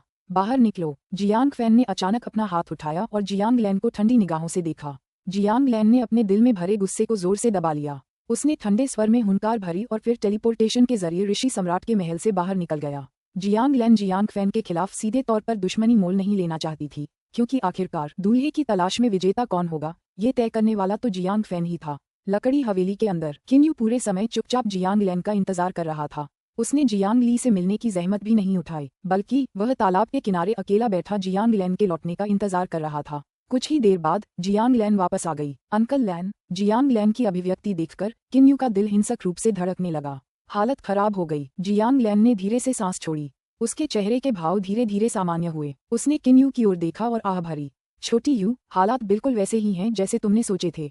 ये ठीक नहीं है। क्या हुआ? क्या परम उत्तरी ऋषि सम्राट झोउ जियान को चुनने की योजना बना रहे हैं? किन यू अधीर हो गया था। नहीं। जियांग फैन फिर से शांत हो गया था। मैं जियांग फैन को अच्छी तरह जानता हूँ। अगर उसने पहले ही झोउ जियान को चुनने का फैसला कर लिया होता तो उसका रूप रंग ऐसा नहीं होता। उसका रूप, जाहिर है वह अभी भी हिचकिचा रहा है। संकोच। किन यू ने भौहें चढ़ाईं। यह सही है। जियांग फैन अभी तय नहीं कर पा रहा है कि किसे चुने। मैं सच में सोच भी नहीं सकता कि झोउ कबीले की सगाई के उपहारों की सूची में क्या लिखा था। इसने जियांग फैन को ये तय करने में झिझकने पर मजबूर कर दिया कि किसे चुने। जियांग लैन ने सिर हिलाया और भौहें चढ़ाईं। तुम्हें 2 चुने हुए उम्मीदवार मिल गए हैं। तुम्हारी सगाई का उपहार भी एक बेहतरीन ग्रैंडमिस्ट आध्यात्मिक खजाना है और तुम नए शिल्पकार देवता भी हो। ये सब बातें मेरे बड़े भाई को तुम्हें चुनने के लिए राजी नहीं कर सकती। उस झोउ कबीले की सगाई के उपहारों की सूची में आखिर क्या लिखा था। किन यू भी भौहें चढ़ाने लगा। केवल जियांग लैन ही नहीं, किन यू भी उलझन में था। किन यू को लगा कि उसके पास पहले से ही भरोसे के लिए काफी चीजें हैं। उसे खोने का कोई खतरा नहीं होना चाहिए। हालांकि सच्चाई तो यही थी कि झोउ जियान की मंगनी के उपहारों की सूची ने जियांग लैन को हिचकिचाहट में डाल दिया था। चाहे कुछ भी हो, मैं बिल्कुल नहीं हार सकता। किन यू की निगाहें तेज हो गईं। अंकल लैन। किन यू ने जियांग लैन की ओर देखा। इस समय परम उत्तर ऋषि सम्राट विचार कर रहे हैं। क्या आपको लगता है कि अगर मैं अपनी सगाई के उपहार का भार बढ़ा दूं तो क्या मैं उन्हें अपना समर्थन देने के लिए राजी कर पाऊंगी। जियांग लैन एक पल के लिए चुप हो गई। छोटी यू। जियांग लैन ने किन यू की ओर देखा। तुम्हारा सगाई का तोहफा पहले से ही बहुत भारी है। प्रथम श्रेणी का ग्रैंडमिस्ट आध्यात्मिक खजाना एक बेहद कीमती खजाना है। अगर तुम इसे और भी बढ़ा दो तो भी मुझे लगता है कि यह ज्यादा नहीं होगा। किन यू ने भौहें चढ़ाईं। जियांग लैन ने आगे कहा, लेकिन ये शब्द सुनकर किन यू ने तुरंत अपने कान खड़े कर लिए। ऐसा लग रहा था कि अभी भी उम्मीद बाकी है। जियांग फैन, जियांग कबीले के कुलगुरु होने के नाते प्रथम श्रेणी के ग्रैंडमिस्ट आध्यात्मिक खजानों और ऐसे ही अन्य खजानों को इसलिए महत्व देता है क्योंकि वह जियांग कबीले की ताकत बढ़ाना चाहता है। अगर ऐसा है तो हमारे पास अभी भी 2 और तरीके हैं। वे 2 तरीके क्या हैं? किन यू ने उलझन में पूछा। जियांग लैन मुस्कुराई और बोली, पहला तरीका जियांग फैन और लियर के पिता पुत्री के रिश्ते से शुरू करना है। हालांकि जियांग फैन ने लियर के लिए सार्वजनिक रूप से वर की तलाश करवाई थी, फिर भी इस बात से इनकार नहीं किया जा सकता कि उसके मन में अभी भी उसके लिए स्नेह है। मैं लियर को अपने पास लाऊंगी और उससे सीधे कहूंगी कि उसे आप पसंद हैं और उससे कहूंगी कि वह आप दोनों को साथ रहने में मदद करे। उसकी बेटी की खुशी का उस पर असर होना चाहिए। जियांग लैन ने सिर हिलाया। किन यू को खुशी का एहसास हुआ। यह सही है। अगर वह जियांग फैन होता तो उसे अपनी बेटी की इच्छा का जरूर ध्यान रखना पड़ता। दूसरा तरीका, जियांग लैन ने आगे कहा, क्या जियांग फैन नहीं चाहता था कि तैरता हुआ बर्फीला शहर और भी ज्यादा शक्तिशाली हो जाए। ये बहुत आसान है। हम उसे सीधे बता सकते हैं कि तुम्हारे पास दूसरा सोल टियर ऑफ लाइफ है। किन यू चौंक गया। वास्तव में बहुत से लोग उसके पास उल्कापिंड आंसू होने के रहस्य के बारे में नहीं जानते थे। जियांग लैन ने आगे कहा, लियर के पास एक ही आत्मा अश्रु है और आपके पास दूसरा। अगर आप दोनों दोहरी ट्रेनिंग करें तो आपकी समझ आपस में जुड़ जाएगी। आप दोनों के बीच किसी एक व्यक्ति का देवराज बनना बेहद आसान होगा। इसके अलावा जीवन के आत्मिक आंसुओं की 2 बूंदें जीवन के देवराज की विशिष्ट ऊर्जा द्वारा उसकी मृत्यु के दौरान उत्पन्न हुई थीं। यदि ये 2 जीवन के आत्मिक आंसू मिल जाएं, तो जीवन के देवराज की ऊर्जा एक बार फिर जागृत हो जाएगी। चाहे कोई भी व्यक्ति इन 2 जीवन के आत्मिक आंसुओं को प्राप्त करे, उसके पास नया जीवन का देवराज बनने का अवसर होगा। उस समय किन यू को समझ आने लगी। उल्कापिंड का आंसू 2 भागों से बना था। पहला भाग स्थानिक नियमों की समझ था, जबकि दूसरा भाग जीवन के देवराज की ऊर्जा थी। जीवन के देवराज की ऊर्जा अत्यंत विचित्र थी। ये किसी की आत्मा को पुनर्जीवित करने में भी सक्षम थी। तुम दोनों के साथ लियर का गॉड किंग बनना बहुत संभव है। उसकी अपनी बेटी का गॉड किंग बनना, मुझे लगता है कि जियांग फैन को बहुत पसंद आएगा। जियांग लैन ने मुस्कुराते हुए कहा। किन यू ने बार बार सिर हिलाया। यह सही है। जियांग लैन ने जिन 2 तरीकों की बात की थी वे दोनों ही अत्यंत व्यवहार्य थे। अगर हम दोनों तरीके एक साथ इस्तेमाल करें तो सफलता की संभावना और भी ज्यादा होगी। जियांग फैन ने सिर हिलाया और आंगन के प्रवेश द्वार की ओर देखा। लियर, तुम इतनी देर से प्रवेश द्वार पर खड़े होकर हमारी बातें सुन रहे हो। अंदर आ जाओ। लियर। किन यू ने तुरंत अपनी स्थानिक ऊर्जा फैला दी। सचमुच। जियांग ली थोड़ी लाल आंखों के साथ आंगन के प्रवेश द्वार के पीछे था। जब वह पहले अंकल लैन से बातें कर रहा था तो किन यू का मन पूरे समय घबराहट और तनाव में रहा। उसे ये भी पता नहीं चला कि जियांग ली आंगन के प्रवेश द्वार के बाहर था। बेशक ये भी किन यू द्वारा अपनी स्थानिक ऊर्जा का प्रसार न करने से जुड़ा था। बड़े भाई किन यू, अंकल लैन ने जो कहा वह सही है। मैं अंकल लैन के साथ चलूंगा। जियांग ली पास आया और किन यू से दृढ़ता से कहा। किन यू एक पल के लिए चुप रही, फिर सिर हिलाया। तो मैं तुम्हें परेशान करूंगी। किन यू ने जियांग ली को अपराध बोध से भरी मुस्कान दी। जियांग ली ने तुरंत अपना सिर हिला दिया। कुछ ही क्षणों के बाद जियांग लैन जियांग ली को लेकर आई और एक बार फिर से परम उत्तरी ऋषि सम्राट के महल में टेलीपोर्ट हो गई। यह अभी भी वही धुंधला और शांत अध्ययन कक्ष था। 12 अरब साल हो गए हैं। क्या मुझे हमेशा ऐसे ही चलते रहना होगा? जियांग फैन ने धीमी आवाज में बुदबुदाया। अचानक जियांग फैन ने अपना सिर उठाया। अध्ययन कक्ष के बीचों बीच जियांग ली और जियांग लैन एक साथ प्रकट हुए। दूसरे भाई, तुम फिर आ गए। जियांग फैन ने भौहें चढ़ाईं। जियांग ली को देखकर जियांग फैन ने एक लंबी सांस ली। तुम्हें क्या हुआ? जियांग ली ने अपने पिता की ओर देखा। दृढ़ता से उसने कहा, महामहिम, मैं चाहती हूँ कि आप बड़े भाई किन यू को चुनें। आपकी इच्छा। जियांग फैन ने भौहें चढ़ाईं। यह सही है। जियांग ली ने सिर हिलाया और कहा, दरअसल मैं बड़े भाई किन यू को नश्वर लोक से ही जानता था। उन्होंने दिव्य लोक तक का प्रशिक्षण और साधना सिर्फ मेरे लिए ही की थी। तुमने कहा कि किन यू? जियांग फान को यकीन करना मुश्किल लगा। तुम्हारा नश्वर लोक में जाना तो लगभग 20,000 साल पहले ही हुआ था। वो किन यू, उसकी साधना की गति इतनी तेज कैसे हो सकती है? यह सही है। अगर आपको मेरी बात पर यकीन नहीं है तो आप अंकल लैन या उस झोंग जियान से भी पूछ सकते हैं। जियांग ली ने सीधे जवाब दिया। जियांग लैन ने सिर हिलाया और कहा, बड़े भाई, ये सच है। छोटा यू हमेशा से ही प्रशिक्षण के लिए पूरी कोशिश करता रहा है। उसकी साधना की गति इतनी तेज होने और यहाँ तक कि नए शिल्पकार देवता बनने का कारण ये सब इसलिए था ताकि वह ली एर से विवाह कर सके। इसीलिए वह बिना किसी हिचकिचाहट के आपको गॉस फेदर ब्लेड उपहार में देने और अपनी सगाई के उपहार के रूप में एक उत्कृष्ट ग्रैंडमिस्ट आध्यात्मिक खजाना लिखने में सक्षम था। जियांग फैन को अब विश्वास होने लगा। कोई आश्चर्य नहीं कि वह 2 प्रथम श्रेणी के ग्रैंडमिस्ट आध्यात्मिक खजानों को छोड़ने को तैयार था। जियांग फान ने सिर हिलाया। फिर उसने भौहें चढ़ाईं और जियांग ली की ओर देखा। लियर, क्या ऐसा हो सकता है कि तुम्हें लगता है कि तुम्हारा बड़ा चचेरा भाई झोउ जियान तुम्हारे साथ अच्छा व्यवहार नहीं करता? जियांग ली ने सिर हिलाया और कहा, मैं बड़े भाई किन यू के अलावा किसी और से शादी नहीं करूंगी। जियांग फान चौंक गया। फिर उसने झुककर कहा, बिल्कुल शर्मनाक। बड़े भाई। जियांग लैन भी थोड़ा गुस्सा हो गई। बड़े भाई, क्या आप ये कहना चाह रहे हैं कि ली एर अपनी शादी के मामले में कुछ नहीं कहेगी? मेरे हिसाब से तो आज आप पागल हो गए हैं। आखिर आप क्या सोच रहे हैं? जियांग फैन ने अपना सिर उठाया और जियांग लैन को घूरा। क्या तुम मुझसे लड़ने की योजना बना रहे हो? जियांग लैन ने व्यंग्य किया। यह मत भूलना कि तुमने किन यू का गॉस फेदर ब्लेड मुझे दिया था। चूंकि उसके पास गॉस फेदर ब्लेड था, इसलिए जियांग फैन के लिए जियांग लैन को हराना वाकई नामुमकिन था। जियांग फैन ने ठंडे स्वर में हुंकार भरी और फिर कुछ नहीं कहा। आखिरकार उसके पास पहले से ही एक बेहतरीन ग्रैंडमिस्ट आध्यात्मिक खजाना था। उसने जियांग लैन को गॉस फेदर ब्लेड सिर्फ इसलिए दिया था ताकि तैरते हुए बर्फ शहर की ताकत और भी ज्यादा बढ़ जाए। जियांग फैन, मैं आज तुम्हें सब कुछ समझा दूंगी। वो किन यू, वो उस दूसरे सोल्टियर ऑफ लाइफ का मेजबान है जिसे मेई ने अपनी मौत के बाद पीछे छोड़ दिया था। जियांग लैन ने ठंडेपन से जियांग फैन को देखा। जियांग फैन चौंक गया। तुमने क्या कहा? जियांग फैन ने आश्चर्य से कहा। क्या ऐसा हो सकता है कि तुम इतनी जल्दी भूल ही गए? जियांग लैन ने व्यंग्य करते हुए कहा, जब तुम लोगों ने मिलकर मेई को मारने के लिए मजबूर किया तो मरने से पहले उसने 2 आत्मा आंसू छोड़े थे। उनमें से एक ली एर में विलीन हो गया। अगर ऐसा न होता तो क्या कोई तुम्हारी सार्वजनिक वर खोज में भाग लेना चाहता भी? जियांग फैन दंग रह गया। वास्तव में इस दूल्हे की खोज में भाग लेने वाले लगभग सभी लोग जीवन के आत्मिक विप्लव के कारण ही यहाँ आए थे। मैं उन दोनों को उतना ही महत्व देता हूँ जितना अपने बच्चों को। जियांग फैन, बेहतर होगा कि तुम इतने निर्दयी न बनो। जियांग लैन की आंखों में एक ठंडी रोशनी टिमटिमा रही थी। और तो और, जब दोनों की शादी हो जाएगी, जब वे दोहरी ट्रेनिंग में प्रवेश करेंगे तो उनके 2 जीवन आंसुओं का मिलन हो जाएगा। ओह, उनके बीच एक नए जीवन देवता का जन्म होना कितना आसान होगा। छोटे यू ने भी कहा था कि वह अपना जीवन आंसुओं का आंसुओं तुम्हारी बेटी को देगा। अगर ऐसा है तो बहुत मुमकिन है कि तुम्हारी बेटी के रूप में एक नया जीवन देवता मिले। जियांग लैन ने आगे कहा, इसके अलावा तुम्हारे दामाद के रूप में एक शिल्पकार देवता भी होगा।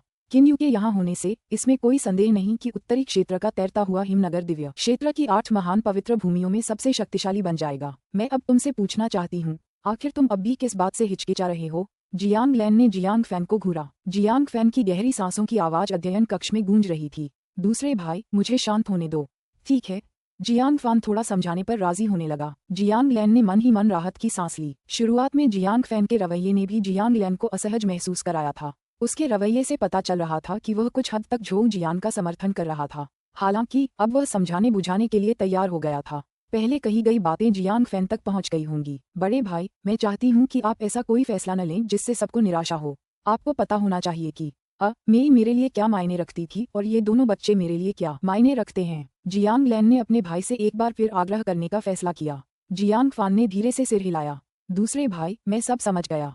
तो फिर पहले तुम दोनों चले जाओ। मुझे शांत होने के बाद अकेले ही इस पर ध्यान से विचार करना होगा। ठीक है। उस स्थिति में मैं उस परिणाम का इंतजार करूंगी जो आप कुछ दिनों में घोषित करेंगे। जियांग लैन ने उदासीनता से कहा। उसके बाद जियांग लैन ने ली एर का हाथ थामा और फिर दोनों अध्ययन कक्ष से गायब हो गए। अध्ययन कक्ष में फिर से पहले जैसा सन्नाटा और धुंधलका छा गया। बस एक गहरी आह सुनाई दी। ऐसा लगता है कि मुझे अब निर्णय लेना होगा। जियांग फैन ने अपना हाथ घुमाया। उसके हाथ में झोउ जियान द्वारा दी गई सगाई के उपहारों की सूची दिखाई दी। सगाई के उपहारों की सूची में जो कुछ था वही जियांग फैन को किसी भी कीमत पर सुकून नहीं दे पा रहा था। अध्याय 603, पुस्तक 16 खंड 16, विवाह, अध्याय 64, घोषणा और रॉबिन। सगाई की सूची में केवल 2 बातें लिखी थीं। भाई जियांग फान, इस बार हमारे झोउ वंश का सगाई का उपहार केवल एक सूचना और एक वादा होगा। मैं अपने बेटे की ओर से आपको ये जानकारी मुफ्त में बताऊंगा। 1000 साल के भीतर महान दिव्य पर्वत एक बार फिर से अवतरित होगा। मुझे लगता है कि भाई जियांग फान महान दिव्य पर्वत के आगमन के पीछे के निहितार्थ को जानते थे। 6 अरब साल पहले महान दिव्य पर्वत के अवतरण ने उन्मुक्त महान दिव्य को जन्म दिया था। इस बार महान दिव्य कौन बनेगा? प्रत्येक देवराज को अगला महान दिव्य बनने का अवसर मिलेगा। जहां तक वादे की बात है, यह मेरे पिता थंडर पनिशमेंट एक्सल्टेड सेलेस्टियल का निजी वादा है। जब भाई जियांग फैन मेरे बेटे झोउ जियान को जियांग ली का पति बनने की अनुमति देंगे, तब मेरे पिता थंडर पनिशमेंट एक्सल्टेड सेलेस्टियल भाई जियांग फैन से वादा करेंगे कि वह एक्सल्टेड सेलेस्टियल बनने की लड़ाई में एक बार भाई जियांग फैन की मदद करेंगे। वह आपकी मदद कब करेंगे, इसका फैसला भाई जियांग फैन खुद करेंगे। महान दिव्य पर्वत। जियांग फान ने धीमी आवाज में आह भरी। 6 अरब साल पहले हुए भयंकर युद्ध का दृश्य उसके मन में उभर आया। एक एक करके महान दिव्य बनने के उद्देश्य से उस छोटे से अवसर के लिए सभी देवराजों ने एक दूसरे के विरुद्ध लड़ने के लिए अपनी जान जोखिम में डाल दी। एक के बाद एक देवराजा आकाश से गिरते रहे। क्या मुझे यह मौका छोड़ देना चाहिए? जियांग फैन की दोनों भौहें एक साथ सिकुड़ गईं। उसकी आंखें चिंता से भरी थीं। चरमराहट। अध्ययन कक्ष का साइड वाला दरवाजा खुल गया है। अध्ययन कक्ष में एक जानी पहचानी पदचाप सुनाई दी। जियांग फान ने हल्की सांस ली। धीमी आवाज में उसने कहा, मेरी पत्नी, तुम आ गई। जो व्यक्ति आया था वह जियांग फैन की पत्नी चुन्यूरो थी। पति, अब और परेशान मत हो। जो चाहो करो, मैं तुम्हारा साथ देती हूँ, चुन्यूरो ने धीमी आवाज में कहा और जियांग फैन के लंबे बालों पर प्यार से हाथ फेरा। अपनी पत्नी के सामने जियांग फैन ने अपने दिल में जो कुछ सोचा था उसे नहीं छिपाया। मेरी पत्नी, अब 12 अरब साल हो चुके हैं। इस पूरे समय में मैं हमेशा परम उत्तरी ऋषि सम्राट रहा हूँ।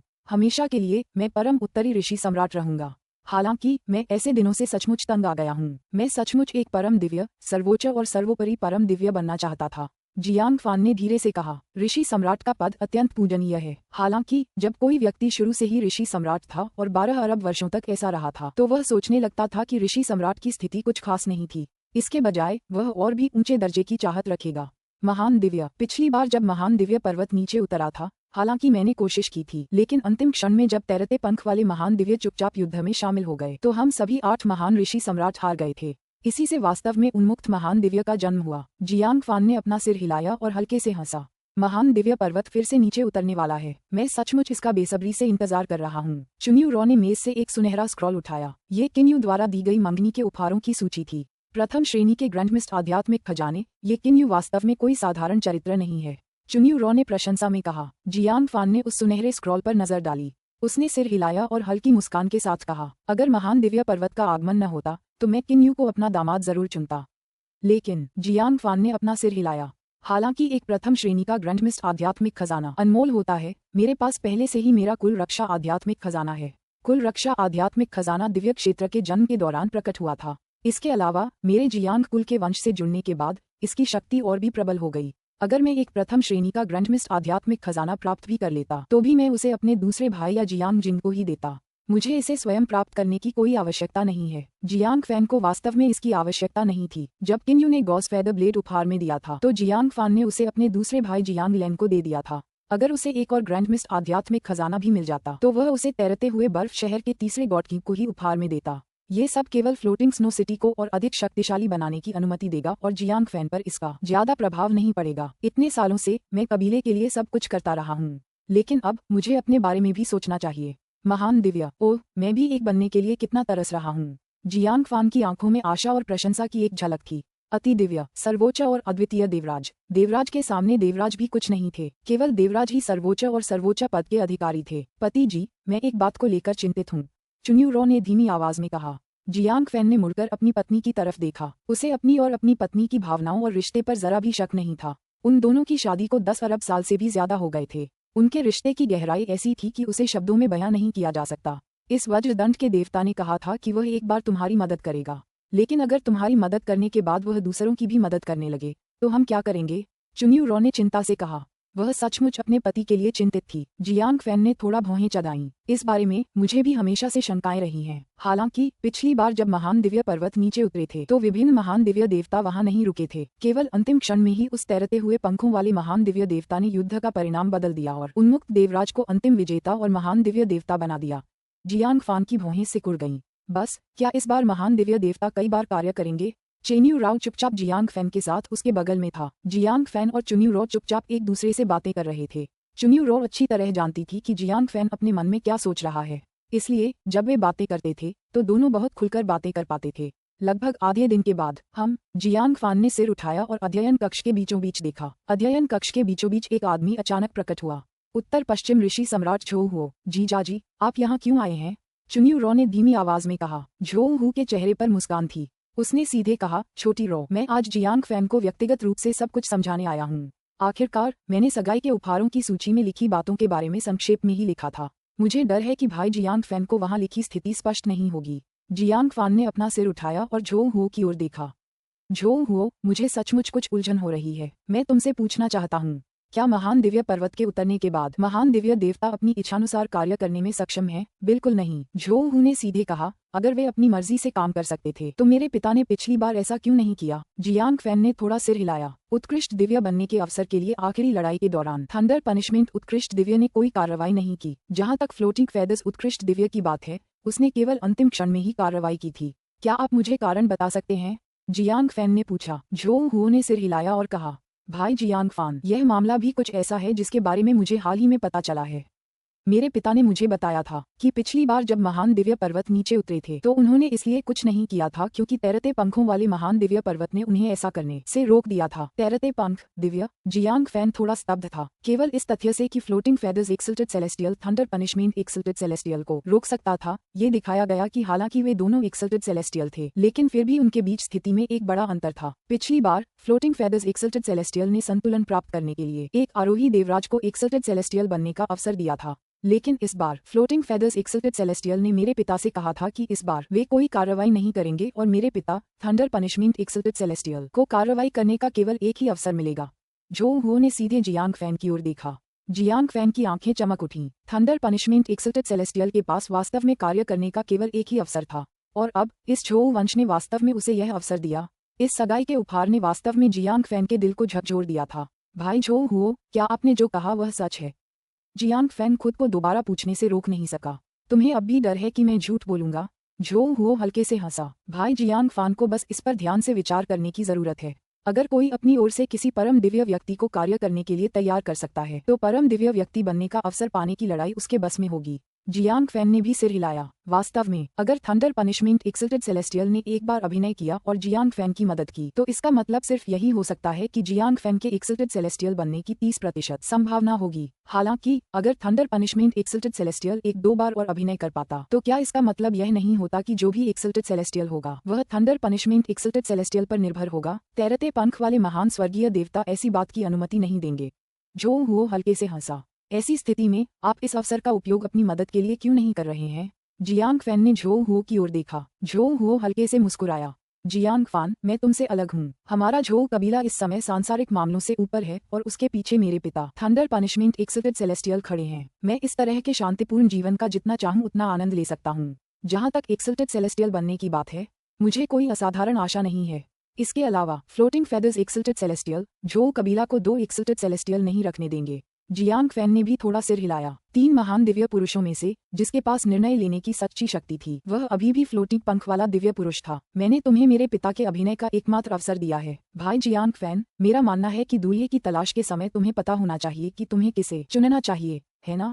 झो हुओ ने हल्की मुस्कान के साथ कहा। जियांग फैन ने भौहें चढ़ानी शुरू कर दी। उसे अपने दूसरे भाई जियांग लैन की बातें याद आने लगीं। अगर वह झो जियांग को चुनता तो उसके दूसरे भाई के साथ उसके रिश्ते शायद पूरी तरह से बिगड़ जाते। इसके अलावा उसकी अपनी बेटी जियांग ली के साथ उसके रिश्ते पर भी बुरा असर पड़ता। छोड़ दो इसे। जब से जुओ क्यूमेई की मौत हुई है मेरे दूसरे भाई का मेरे साथ कभी भी अच्छा रिश्ता नहीं रहा। जहाँ तक ली एर की बात है, छोड़ दो इसे। जियांग फैन ने मन ही मन आह भरी। उसके कई बच्चे थे, वह सिर्फ एक बेटी के लिए उस अवसर को नहीं खो सकता जो अरबों सालों में एक बार आता है। भाई झो हुओ, मुझे पता है कि कैसे चुनना है। आप वापस आ सकते हैं। जियांग फैन ने उदासीनता से कहा। झो हुओ ने जियांग फैन की ओर देखा। वह उसके हाव भाव देखकर जियांग फैन के चयन का अंदाजा लगाना चाहता था। हालांकि वह कुछ समझ नहीं पाया। वह बस हल्के से मुस्कुराया। ऐसे में मैं चुपचाप भाई जियांग फैन के चयन का इंतजार करूंगा। उसके बाद झो हुओ अध्ययन कक्ष से गायब हो गया। पलक झपकते ही 10 दिन का समय आ गया। सभी महल स्वामी, शाही परिवार के कुल पुरुष, स्वर्गीय देवता के बड़े बड़े स्क्वाड्रन कप्तान और तैरते हिमनगर के कई अन्य लोग ऋषि सम्राट के महल में बड़े करीने से इकट्ठा हो गए थे। परम उत्तर ऋषि सम्राट का महल बेहद जीवंत था। हर कोई बेहद उत्साहित था। दूसरी ओर किम यू एक तरफ बैठा था। वह सचमुच मुस्कुरा नहीं पा रहा था। इस समय किम यू बेहद चिंतित था, खासकर अंकल लेन से खबर मिलने के बाद। जाहिर है इस बार उसकी सफलता की संभावना आधी ही थी। भाई किम यू ने अपना सिर उठाया और देखा। क्वियन हो मुस्कुराते हुए शराब का प्याला उठाते हुए आगे बढ़ रहा था।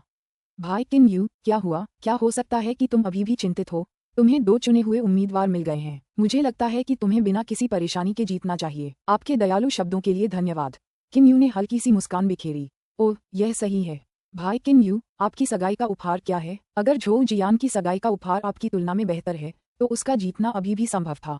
क्वियन हो ने पूछा। सगाई का उपहार? किम यू ने हल्के से मुस्कुराते हुए कहा, यह वही बेहतरीन ग्रैंडमिस्ट आध्यात्मिक खजाना है जो मैंने बनाया है। यह वही ग्रैंडमिस्ट आध्यात्मिक खजाना है जिसने आकाश को लाल बादलों से ढकने वाले और आध्यात्मिक खजाने की क्लेशकारी बिजली को जन्म दिया। किम यू की प्रतिक्रिया देखकर क्वियन हो तुरंत जोर से हंस पड़ी और किम यू के कंधे पर थपथपाया। भाई किम यू, आप निश्चिंत रहिए। आपकी सगाई का उपहार इतना शानदार था कि आप निश्चित रूप से जीतेंगे। किम यू ने अचानक क्वियन हो के पीछे देखा। क्वियन हो ने भी पीछे मुड़कर देखा तो पता चला कि झोउ जियान आ गया था। झोउ जियान की आंखों में भी चिंता के भाव थे। अपने परिचितों का अभिवादन करते हुए उसके चेहरे पर एक खोखली मुस्कान थी। इसके बाद वह अपनी सीट पर आकर बैठ गया। स्थिति अच्छी नहीं है, किम यू ने भौहें चढ़ाईं। यदि झोउ जियान को जीतने की कोई उम्मीद नहीं है तो वह अपनी वर्तमान चिंता और परेशानी के विपरीत स्वतंत्र और सहज या अत्यंत उदास व्यवहार कर रहा होगा। जब किम यू विचार कर रही थी, अचानक पूरा महल शांत हो गया था। किम यू ने भी मुड़कर देखा। परम उत्तरी ऋषि सम्राट जियांग फान और उनकी पत्नी अपनी बेटी जियांग ली के साथ ऋषि सम्राट के महल में प्रवेश कर चुके थे। अन्य देवराज भी उनके पीछे पीछे चल पड़े। जियांग फैन के चेहरे पर मुस्कान थी। उसने आसपास खड़े लोगों की तरफ मुड़कर मुस्कुराते हुए सिर हिलाया। 13 देवराजाओं ने अपनी अपनी जगह बैठ गए। इस बार जियांग ली, जियांग फैन और चुन्यू रॉ के बगल में बैठी थी। वह चुन्यू रॉ का हाथ भी पकड़े हुए थी। लियर, किम यू ने धीरे से सांस छोड़ी। उसने खुद को शांत करने की पूरी कोशिश की। जियांग ली ने भी किम यू की तरफ देखा। उसकी आंखों में जो स्नेह था वह किम यू को साफ महसूस हो रहा था। सभी देवराजों ने आपस में बातचीत खत्म करने के बाद अपनी अपनी जगह पर बैठ गए। भाई जियांग, समय बर्बाद करने की कोई जरूरत नहीं है। सीधे सीधे बता दो कि तुमने किसे अपना दामाद चुना है। रक्त दानव रानी ने धीरे से कहा। जियांग फैन ने मुस्कुराते हुए सिर हिलाया। मुझे भी अब और समय बर्बाद नहीं करना चाहिए। नीचे सबकी सांसें रुकने लगीं। झोउ जियान भी जियांग फैन को घूर रहा था। किम यू भी अपनी सांसें रोके हुए था। सबका ध्यान जियांग फैन पर केंद्रित था। जियांग फैन ने उपस्थित सभी लोगों का अवलोकन किया। मुस्कुराते हुए उसने कहा, यह वर खोज लगभग 30 वर्षों से चल रही है। इस वर खोज की प्रक्रिया में दुआनमू यू भी एक देवराज बनने में सफल रहा। किम यू और झोउ जियान दोनों ने ही दिव्य देवों द्वारा प्रदत्त एक उपहार प्राप्त किया। इसके अलावा किम यू ने एक प्रथम श्रेणी के ग्रैंडमिस्ट आध्यात्मिक खजाने का निर्माण भी किया। ये सभी बातें अपार आनंद के योग्य हैं। वर खोज की प्रक्रिया में ये सब घटित होना मेरे लिए भी अत्यंत गौरव की बात है। चुने गए उम्मीदवारों में 2 हैं, किम यू और झोउ जियान। उनमें से कोई एक अत्यंत उत्कृष्ट है। हालांकि अंत में उनमें से केवल एक ही मेरा दामाद बन सकता है। मुझे आशा है कि जो व्यक्ति मेरा दामाद नहीं बन पाएगा उसे इस पर ज्यादा आपत्ति नहीं होगी। जियांग फैन ने झोउ जियान और किम यू को देखकर मुस्कुराते हुए कहा। किम यू को लगा कि उसके दिल की धड़कन भयावह स्तर तक बढ़ गई है। जियांग फैन का अभी तक विजेता कौन है यह न बताना वाकई बेहद चिंताजनक था। हालांकि किम यू इसे बर्दाश्त कर सकती थी। ध्यान से विचार करने के बाद मैंने आखिरकार तय कर लिया है कि मेरा दामाद कौन होगा। वह है। जियांग लैन एक भरी हुई मुस्कान दिखा रही थी। नीचे सभी लोग चुप थे। ऊपर बैठे विभिन्न देवराज भी ध्यान से सुन रहे थे। जियांग ली अपने पिता को घूर रही थी। जहां तक किम यू की बात है, उसे लग रहा था कि समय बहुत धीरे धीरे बीत रहा है। इतना धीमा कि वह पागल हो जाएगा। वह उत्तर पश्चिमी थंडर पनिशमेंट सिटी से है। झोउ जियान। जियांग फैन ने जोर से हंसते हुए कहा। मैं? झोउ जियान अचानक आए सुखद आश्चर्य से स्तब्ध रह गया। एक पल के लिए स्तब्ध रहने के बाद उसका चेहरा आनंद से भर गया। इस समय जियांग ली ने अविश्वास भरे भाव से अपने पिता की ओर देखा। झोउ जियान, क्या ये झोउ जियान है? इस पल किम यू को ऐसा लगा जैसे पूरी दुनिया में सिर्फ वही बचा है। जियांग फान का आखिरी फैसला अभी भी उसके कानों में गूंज रहा था। यह सही है, यह एक फैसला था। यह फैसला उसे और लियर को मौत की सजा सुनाने वाला था। नहीं, शाही पिता, आप ऐसा नहीं कर सकते। जियांग ली अचानक बोल पड़ी। जियांग फैन ने पलटकर जियांग ली को भावशून्य दृष्टि से देखा। उसके बाद जियांग ली ने कितनी भी कोशिश की, उसके मुंह से एक शब्द भी नहीं निकल पाया। इस समय किम यू हिंसक रूप से जाग गया था। किम यू के चेहरे की मांसपेशियां फड़कने लगीं। उसकी छाती धड़कनी की तरह धड़क रही थी। उसकी निगाहें मंच के ऊपर खड़े जियांग फैन को घूर रही थीं। तुमने झोउ जियान को चुना? जियांग फैन ने किम यू को मुस्कुराते हुए कहा। किम यू, तुम्हें इस बारे में ज्यादा चिंता नहीं करनी चाहिए। यह क्या ज्यादा बुरा नहीं मानना चाहिए? किम यू हंसते हुए हंसने लगा। इस मुलाकात के लिए उसने कितनी मेहनत की थी। इस दूल्हे की तलाश में किम यू ने कलाकृतियों की कारीगरी का पूरा अध्ययन किया था। उसने ऐसा करने में लाखों साल लगाए थे। खुलेआम लियर से शादी करने के लिए, उस गॉस पंख ब्लेड, उस बैंगनी रहस्यमय हवेली, सभी प्रकार के आध्यात्मिक खजाने। किम यू ने उनमें से किसी की भी परवाह नहीं की। हालांकि अब ये जियांग फैन अभी भी उसे शब्दों से सांत्वना देने की कोशिश कर रहा था और उससे कह रहा था कि वह इस बारे में चिंता न करे, वह भला बुरा कैसे मान सकता है। चुप रहो, किम यू जोर से चिल्लाया। इससे जियांग फैन चौंक गया। तुरंत बाद जियांग फैन का चेहरा बदसूरत हो गया। हालांकि इस समय सभी देवराज किम यू को आश्चर्य से देख रहे थे। किम यू का आभामंडल अचानक बेहद तेज हो गया था। उसके चेहरे पर एक ठंडक सी झलक रही थी। उसने जियांग फैन और झो हुओ को ठंडेपन से देखा। तुम सबने ही मुझे मजबूर किया है। किम यू ने जियांग ली की तरफ देखा। जियांग ली ने भी किम यू की ओर देखा। दोनों ने एक दूसरे की तरफ देखा। एक दूसरे की आंखों में देखकर ही दोनों समझ गए कि एक दूसरे के मन में क्या चल रहा है। जियांग ली के चेहरे पर मुस्कान थी। किम यू के चेहरे पर भी प्यार भरी मुस्कान थी। लियर, हम दोनों को कोई नहीं तोड़ सकता। ऐसा कोई नहीं है जो ऐसा कर सके। किम यू ने धीरे से कहा। किम यू, तुम क्या करने की सोच रही हो? जियांग फान गुस्से से चिल्लाया। उसे पहले ही लग रहा था कि माहौल बिगड़ चुका है। हाँ, मैं क्या करने वाला हूँ? तुमने पूछा कि मैं क्या करने वाला हूँ? हाँ, तुम्हें क्या लगता है मैं क्या करने वाला हूँ? किम यू की आवाज पूरे महल में गूंज उठी। उसके चेहरे पर मुस्कान बेहद ठंडी थी और उसकी निगाहों में पागलपन का एक अंश छिपा था।